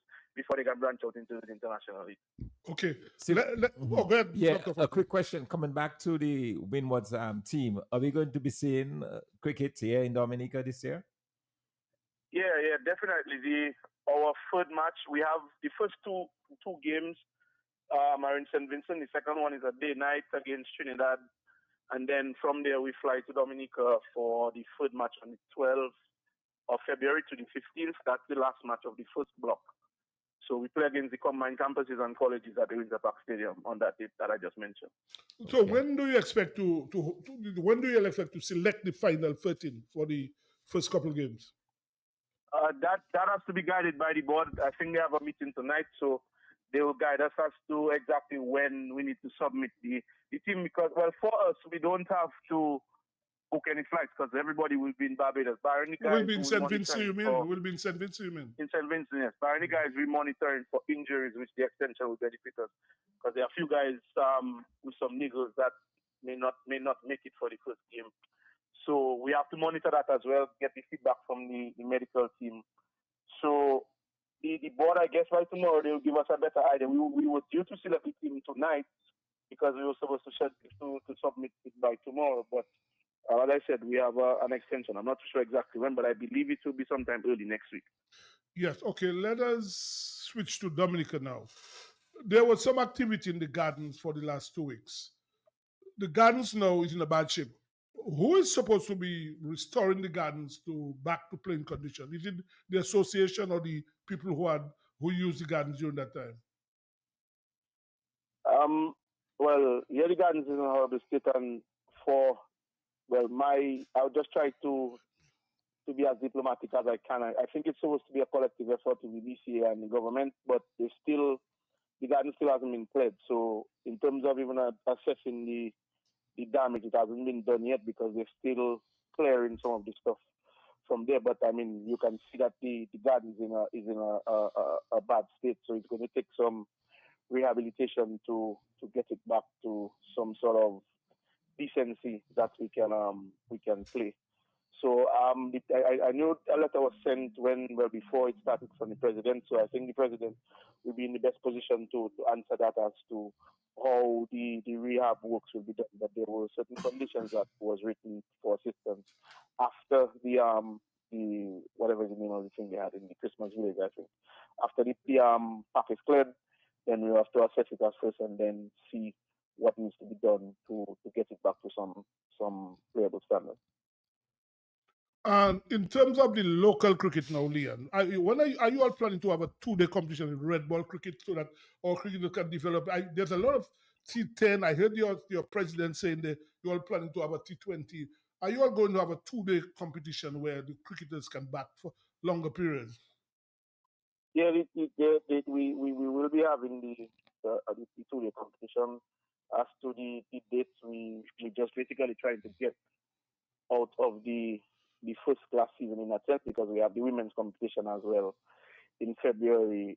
So we're basically trying to get those tournaments out of the way, and then we will have the dates. In fact, registration is supposed to be opening in not too distant future for that particular league. So yes, the plans are to have the 2-day competition, and then we will have also the intermediate and the other competitions that we plan to have later on in the year. Is there any member of the executive of the Cricket Association on the Sports Council? I'd say that again, I didn't get that too clear. We've got a Sports Council that was established 6 months ago. I'm asking if there are any members from your executive, the cricket executive, on that Sports Council. Yeah, the PRO is the representative on the Sports Council, Kimara Ito. Oh, she's the PRO, okay. I was wondering how she qualified to be on the Sports Council. And she's fitting back to the executive, whatever is happening in the Sports Council. To be honest, I don't know where they at with that Sports Council thing in terms of their updates. I'm not too sure, honestly. But I know she's the rep. I haven't been to all the meetings in recent meetings that I've been out with the team, so I'm not too sure, honestly, where they are with the Sports Council. So I don't think I want to answer that question any further. Okay, because I saw a name that I was wondering who she was representing on the Sports Council. But thank you for the clarification. In terms of the lighting of the Windsor Park, is there any coordination with the Cricket Association? Well, I think the only thing what happened was the Prime Minister made a statement that we will be having either, I don't remember the exact statement he made, but no, we haven't involved in it yet because we're not responsible for the rehabilitation works at the stadium. So anything that has to happen will go through the stadium board, and then I believe some sort of consultation will be held with the association at some point. Okay, Liam, what we'll do, we will join you in St. Vincent next week. I know you will be next Thursday, you'll be in St. Vincent. So when you will be on spot, we will contact you next week and you will tell us what's going on. Let us know obviously the team will have been selected by then, and let us know the progress of the people who are not fit. So thanks for joining us on the thing. Thank you. Yeah. All right. No All right. Yeah. Thanks. Guys, what we can discuss, Ronald, you just made mention of the lights. We were told in August that the bold statement that was made that we will, by August this year, we'll have a stadium named after Fiala. You remember, you heard that statement, right? Yeah. Now, we are in January. I want somebody to tell me, let us be fair, real, if we're going to have a stadium by August, Dr. Fountain. An athletic stadium. You mean No, let us be. We're January, right? January, yeah. No, we haven't heard. But we haven't seen anything. We haven't seen any ground breaking. We haven't seen ground clearing. But where a bold statement was made, on Sportsmark, and I'm sure they have records of that. That don't worry, we'll have a track and to be named after Fiala in August this year. We're in January. We have nothing. This year, Australia is coming. We will get no cricket. Pakistan also is coming in June, July. We're not hearing. But the lights are coming, so maybe the lights will be in place in time. Thompson, we heard the lights were coming long time, The lights are coming. The lights are coming. We heard the lights were coming long time the back of way. But I saw a whole news release about the lights. Yes, About the money's been made on a Sunday. Contractor has been identified and so on. And this place it's very sad. It's very sad. I mean, we're in a bad shape. Let's take this caller. Good evening. Good evening. Miracles does happen, you know. Take it easy, man. Miracles does happen. And it's probably so. No, but seriously, I mean, people just go and making statements like, oh, we will have a track by, without even identifying the line. In fact, we'll probably have the president of the Athletics Association next week, so we'll probably ask him question. Because I remember the last time the question was asked, he was saying that there have been meetings being held. But what I'm saying, if you want to have a track by August, that is 6 months from now, you have to have the land, you have to have the plan of the stadium, and all. You want to see up moving. We're not seeing anything. And then people just go in and say, we have another caller. Let's take the caller saying what they want on the radio may say, or TV, wherever it is. Good evening, caller. Yes, good evening. Is that Q95 Live? Yes, it is, yeah. Okay, I'm not sure if William Sebastian is still on the line. He just left. Okay, I'm calling from Jubla. Right. And then we have a situation in Jubla where we have not had cricket Okay. for the past years. Right. This is due because we do not have a cricket pitch. Right. And that was done because the village council started a project a couple years ago to renovate the playing field, and in that process we lost our cricket pitch. And then we formed a cricket committee to see how we could re-establish the cricket pitch, but our funds have been very low, and then we find that a playing field that is being used by the sports division and the cricket association, and the what do you call it, the effort or the whatever is not forthcoming in terms of helping us to restore that pitch. And we know that the sports division is that for schools cricket, the cricket association uses it as well for the intermediate and first division games. And I know for a fact that they've been spending money to build pitches in Grand Bay and Londonderry. And the person they pay to build the pitch is from Jubla. Well, I was just going to say that to you, that the main ground money with the park is from Jubla. So that I was just going to say that to you, the main man. Why wouldn't they just help us to re-establish that cricket pitch using the same technical person that they have doing pitches around the island, and the person is from Jubla? But let me ask you though, have you all spoken to the Cricket Association or send them a letter, a note, or something like that? Have you all done that? I had a one-on-one conversation with the president of the Cricket Association, and he was surprised that we did not have a cricket pitch in Jubla. But that's crazy. How do you mean he's surprised? Well, he's a joke. If he can say he's surprised that he's from Penfield, he passes there every day. All the preliminary work. We put in the base, the new base, and everything. It's just a matter of leveling the surface and knocking the crease. And I find that, I mean, if we have nutrition sports, the sports division and the cricket association could collaborate the efforts and help us to. I totally agree with you. You know what I would suggest to you, caller, you all now get together, get in touch with the Cricket Association urgently, because I mean Jubla was the place that most league cricket was played. So I cannot imagine now Jubla, and that is why probably Jubla cricket has suffered, because no cricket down there. Exactly. So we have lost a whole about 3 generations of cricketers. Oh, correct. So what I'm saying, the main groundsman now is from Jubla, who works in Winterberg. Get in touch with the Cricket Association. I'm sure you guys will be willing to assist. Let them assist you all, and don't waste time on that, because I find that's a joke, really, honestly. And I cannot imagine the Cricket Association president does know. Really interested in playing cricket. I mean, all you hear in Jubla is football. But most of the guys really want to play their cricket, but the people don't want to go and play cricket again. No facility for play. Well, don't waste time on that. I would advise you all guys to move quickly on that, to get in touch with the Cricket Association, tell them straight, look at that as being urgent. And because as I said, the main man that works in Windsor Park is from Jubla.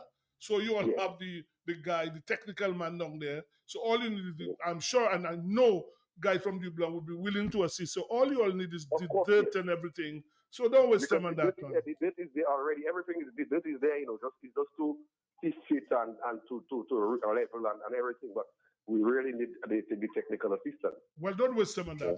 That's my advice to you. And I cannot imagine you say the Cricket Association president doesn't know that there's not a pitch in Dublin. That is shocking, honestly. So that's my advice, and move on that. Thank you, man. Thanks. I think they should also make a written submission. What they've done so far and what's necessary to complete the job. I agree. They make a written submission to the Cricket Association, to even maybe the Sports Council, involve the Sports Council. Or maybe the Sports Division. And Sports Division too. Yeah. Copy it to the Sports Council and the Sports Division to see what can be done, because as you correctly said, Dubla was a ground where we're developing a lot of young players. Let's take this caller. Good evening. Yes, good evening, Thibault. Yeah, good evening. Good evening. What's up? Good evening to Dr. Fontaine, Landa, and Lobby. I hope Lobby is still there. Yes. Yeah, I would like to get the panel opinion on two teenage debutant test cricketers. Mopaka South Africa, of South Africa and Qantas of Australia. But before you all reply, allow me to make a comment. No problem. Dr. Fontaine talk about the neglect of the grounds, and many of the grounds are fairly large grounds. I played cricket in almost every village in Dominica. There was you're a fast bowler. I play cricket in Woodford Hill. When I saw the video by Dr. Fontaine, I couldn't believe that's the Woodford Hill ground. I played I did not play in Montreal, but I played in Davis and La Plaine. And when our cricket was at a very high standard, we have a lot of good cricketers coming from the country. I sure Dr. Fontaine know Police, Peter Charles. Oh, absolutely. He's my neighbor, my next door one of neighbor. the best cricketers, best batsman on the East. Absolutely. And that is because of the neglect of the playing field all over the place. That is why our cricket has suffered. Now, see, but when I worked in St. Kitts, and the practice area, we had lights in the practice area. Yes. They had lights in the practice area. We used to go, and then after work, some fellas who can come at 4 come at 4. Some fellas come to practice at 6 o'clock and up to 10 o'clock. We there practicing, in the practice area. And Dominica, you don't even have lights at the Windsor Park. So I am going to listen to you all now about what you all think about Qantas and Mopaka. Thank you very much. Well, the first thing I would say, if Qantas is what Australia depending to solve their opening problem, well, in serious trouble, honestly. Qantas to me is not a test player, honestly. I mean, and I think you need to calm down. I think it's a bit too cocky, Dr. Fontaine Runner. I don't know if you watch it, very cocky, and I don't think the guy has the skill to succeed at international level, honestly. I agree with you. Yeah. So I don't know. I didn't take a different view. You serious? Yeah. I mean, well, you're the cricketer. You're the opening man. And I did that all my life. I'm not. So you've seen something in him that I have not seen. But in terms of his mindset, he reminds me a little bit of our Indian keeper there. You mean Pant? Pant. Well, it was crazy. Yeah. He has the same kind of approach to the game to me. And I watched him bat, and I think he will probably succeed. I mean, the fact that he's not probably done as much, but to me, he has what it takes. But as you said, probably you've seen something that I've not seen. But Dr. Fontaine, what I tell you, I guess looking at his temperament and his approach. And his defense, if you cannot defend, you'll never be able to bat. You look at all the great batsmen. They always have tight. You look at Richard, Lara, they always have the tight defense. It's a technical issue. If you look at even when he plays forward, he doesn't get in behind the ball. And I don't think you need to settle down international level, because you might get away. You might get away sometime, but you're not going to succeed doing that kind of thing all the time. So I think really you need to said, as I say, you don't want to change his attacking mindset, but you need to build a defense. Yes. If you cannot defend, you're not going to be able to score runs. Yes, and the left arm, I think South African fast bowler. He has talent. I mean, you watch him. I saw him in the under 19 in the World Cup. Oh, he was deadly. He was fantastic. So accurate, and he bowls with pace. He's one of the faster bowlers now. And he has the advantage of being a left arm. Left arm, yes, you know, that's that's rare. It's just amazing to see. We have a caller again. Let's take the caller. Good evening. Hey, good evening, gentlemen. Hey, what's up? What's up?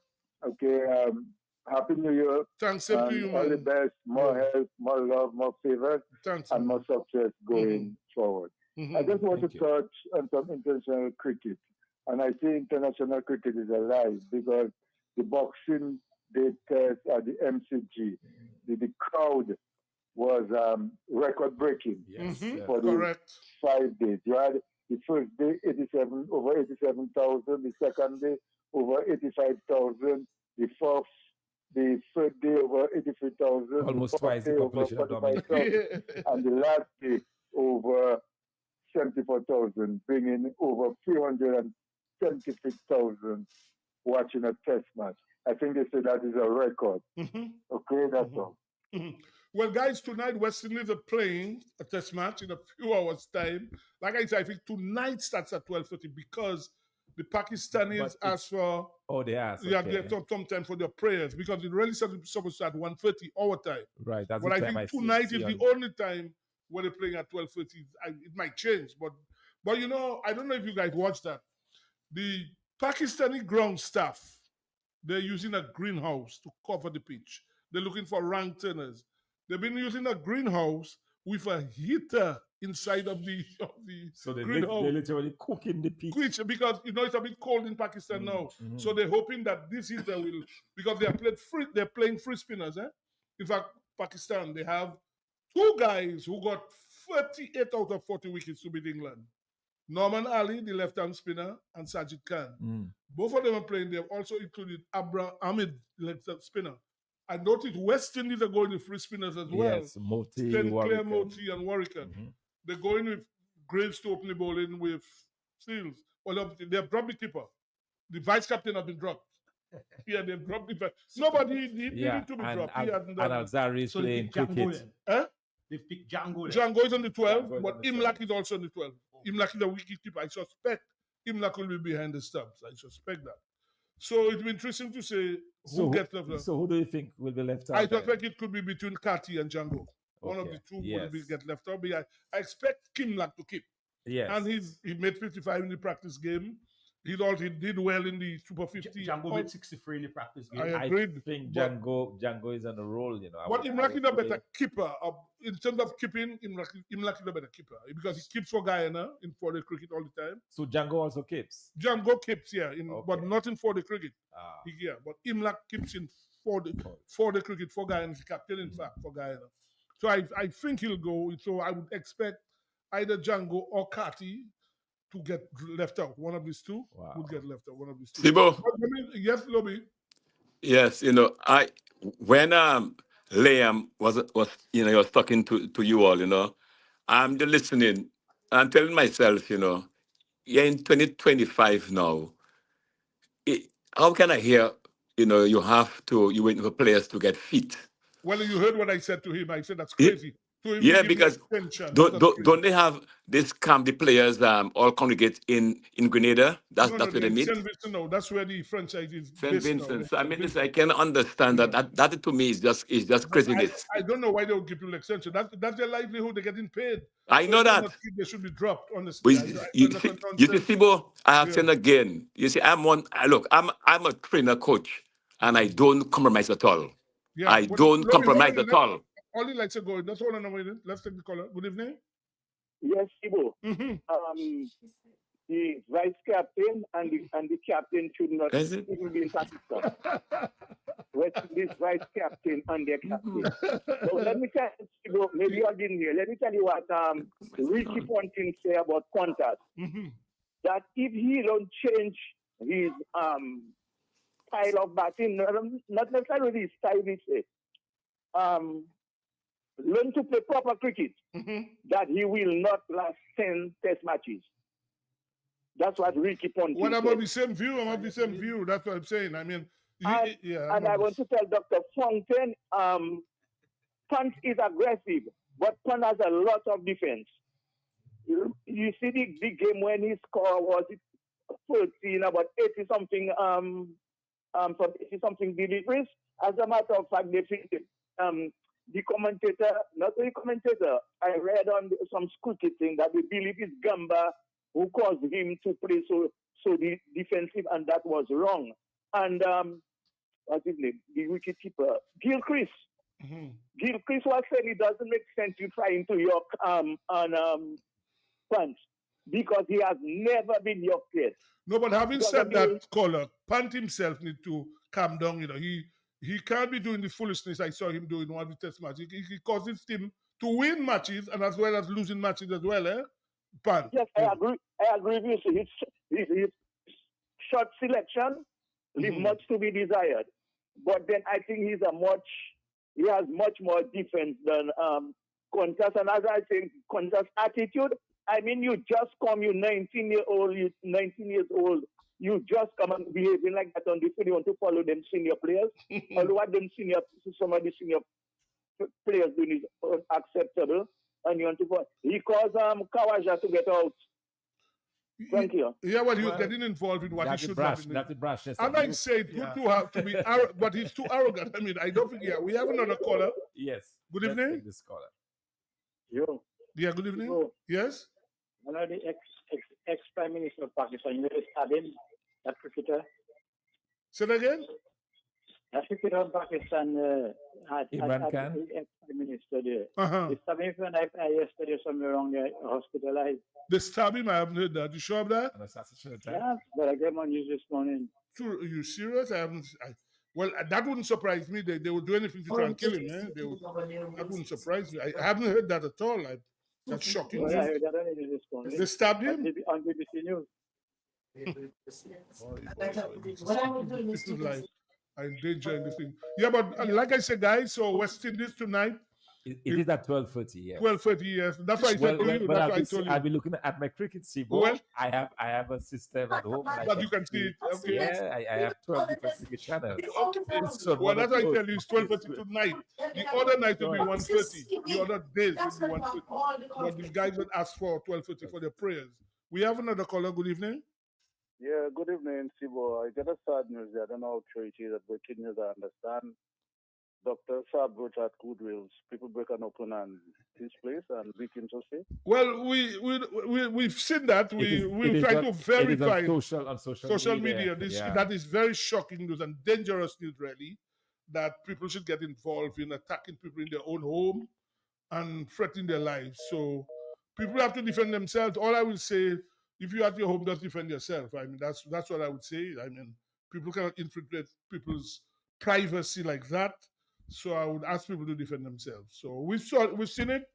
I myself will try and go to the hospital tomorrow morning and see. But that also on the story of Imran Khan, he's in jail unless you're stabbed in jail. You're right. That's what I'm saying. He's in jail. But I'm not seeing any. I haven't seen that anywhere. Anything on the news. I just did it. I haven't seen that anywhere. Honestly, I haven't seen that anywhere. So and that would have been that would be happening all over the place. And he was in the news just 10 hours ago. Exactly. He was talking about not striking a deal with the military, and that was just actually 7 hours ago. That's the latest. You know, the guy is in prison and he's still popular. Eh? He's still the man of the people. That's why he's in prison. Yeah, because he's the man of the people. Yeah. So guys, as we come to the end, I just want to make some quick observation. We've got a lot of sports happening: national volleyball competition, junior chess competition, T20 cricket competition in Maho. We'll see how we can incorporate that in future programs. But Sibo, I'd like to solicit your opinion on West Indies player policy. Our caller just made a very good point about Brathwaite. Brathwaite have not been performing and is very indifferent in the field. Then we saw Hope and Rutherford during the Bangladesh tour went to play international T20. Joseph, the fast bowler, Alzari Joseph, he opted out of the tour to Pakistan and it's playing T20 in the UAE. Well, I would agree with you to say he opted out, The board gave him permission, which is crazy. In fact, he is one of 5 players. So they who get have Hope and Rutherford permission? Yes, yes. He's one of 5. Al-Zari Joseph is one of 5 players with a 2-year contract. How on earth you can give him and your test team is playing and the guy is playing a fat thing in Dubai? In fact, Graham Smith, who is in charge of the SAT20, he said that this ILT20 is a waste of time because it doesn't really develop cricket. It's only a few people making money. Only international cricket. He's concerned about that. It's part of the Dubai. And the West Indies board now, I tell you, that they're a bunch of, I don't want to describe them. In fact, let me tell you what's happening now. The West Indies board right now, teams are preparing for the 4-day competition. And they've had a spinners camp. They asked each territory to send 5 spinners. The ideal thing that should have been done, there's a break after the 3rd round. So they should have seen spinners from this team and call the best spinners to a camp. But you cannot ask each territory to just send. How can you send what you don't have? So Sibo, Dr. Ralph Gonzalez was correct then when he said that the West Indies Cricket Board is not managing cricket in the West Indies. Well, he's right. The only thing is that now is politics is playing. He's playing his politics because he's under pressure himself. So he's playing. But again, the West Indies board is not badly managed. We have to be ready. Let us just play that before we leave now, guys, just for a second. Let's get all right. Started from the let's get very it beginning. Yeah. Let's get it from the start. After realizing that we as a country are lacking a proper civic-oriented platform on radio, and given the fact that we've been demanding more from Matt than really that his format can provide, and really is not a political format, we have decided through an all-out effort, and we are bringing back the CCM program as a civic program on Friday evenings back to Q on a full-time basis starting this Friday evening. We think it is critical at this juncture that we need a format where we can talk about solutions from a civic basis involving both political and non-political aspects to the conversation. This Friday, our premier program will be carrying out a parallel analysis of our sister country Antigua and ourselves on the issue of confirmation and re-registration in terms of the practical aspects and the challenges that Antigua went through and ours and where we are. The panelists will be Ian Hughes, journalist and social activist in Antigua, who has been part and parcel of the whole entire process of electoral reform in Antigua. And so we can get not a hearsay idea, but a real on-point conversation going. On Dominican end, we're going to have CCM's legal consultant, Mr. Joshua Francis, is going to look at our current state of laws and also the new laws that are being proposed, and we can have a parallel analysis and we can arrive at an educative decision for our people and citizens so that we can make a better, a more informed decision. Okay, guys, so tomorrow night, that will be on the CCM program. So we've come to the end of our program. But Zed, if you listen to me, you need to make an appearance in Dominica. Okay. All right, thank you. Anyway, leave that alone. Tomorrow night, the CCM program. So tonight, guys, West Indies playing 12:30. The first day is 12:30. All the other times is 1:30. So we will see what happens. I hope the game lasts because if the way the pitch is being doctored, I doubt that this pitch can last 5 days. So on behalf of Emmanuel LeBlanc, Dr. Fountain, Ronald Lander, I just want to say good night, and we'll be back next week. Good night.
Well, look trouble.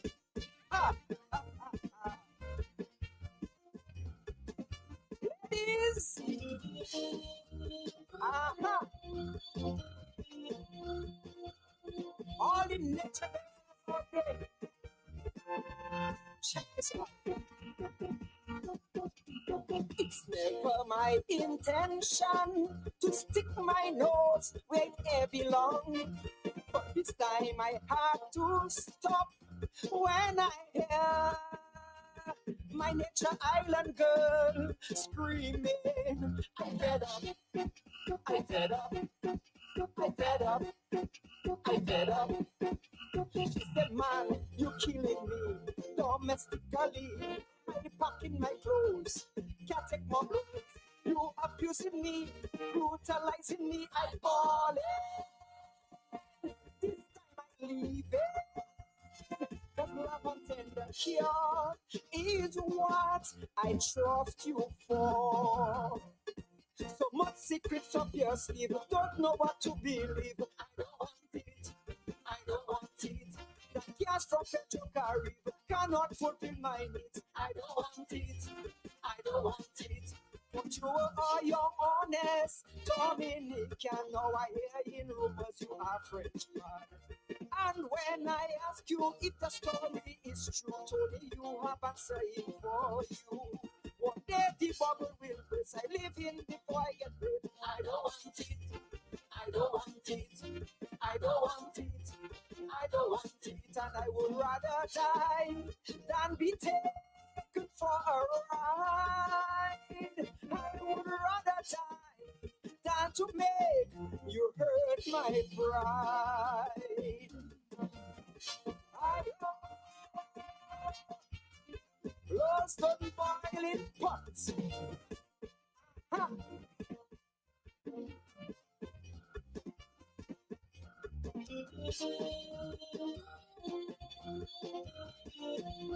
And the story goes on.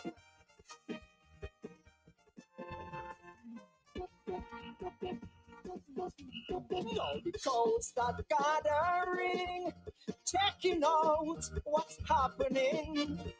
Some whispering, some cheering on, telling nature girl, stand your ground, be strong, be strong, be strong, be strong.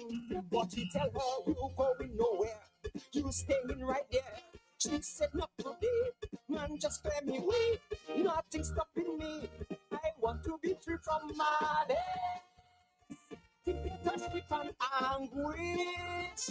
If I remain your slave, you'll put me in my grave. So much secrets up your sleeve, don't know what to believe. I don't want it, I don't want it. I'm giving you my best, but you're only giving me stress. I don't want it, I don't want it. But you are young, honest Dominican. Now I hear in rumors you are French man. When I ask you if the story is true, Tony, you have answering for you.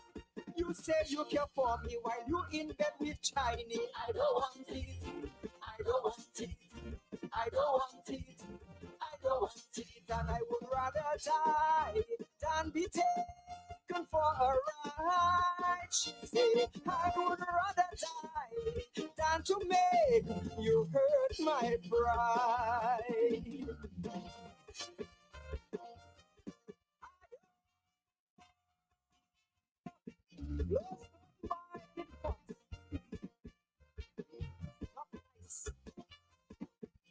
Ladies,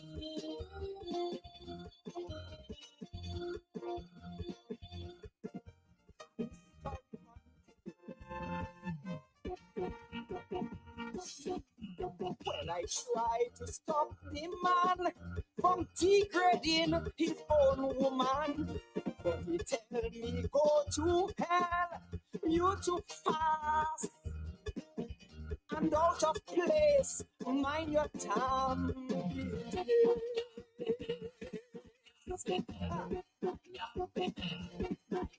Then she tell him the company you keep hurt in a relationship. I cannot talk in your house, so I must walk out. I want the police put an end to this madness. Please some justice. Nature don't need respect, not abuse and regret. Much secrets up your sleeve, don't know what to believe. I don't want it, I don't want it. You don't protect yourself and go around corrupting yourself. I don't want it, I don't want it. But you are young, honest Dominican. Now I hear in rumors you are Frenchman. When I ask you if the story is true, Tony, you have answered it for you.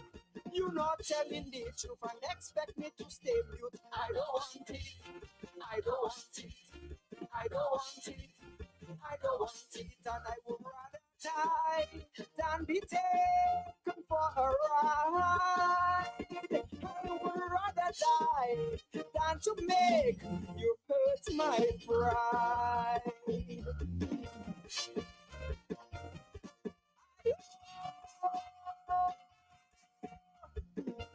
Yes, I. Let us be able to treat our ladies nice instead of beating them. You know what I mean? Yeah, man. Yeah. Here we go.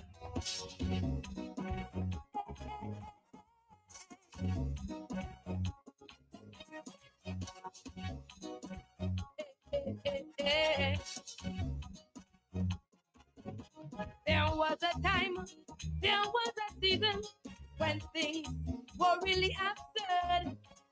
Woman had so much to contribute, but still they were not heard. But the chains of bondage soon were broken, and we have denounced that fate. Now we have conquered, yes, we have risen, and have taken our rightful place. We're standing up, cause it's woman time. Woman time, woman time, Caledonian.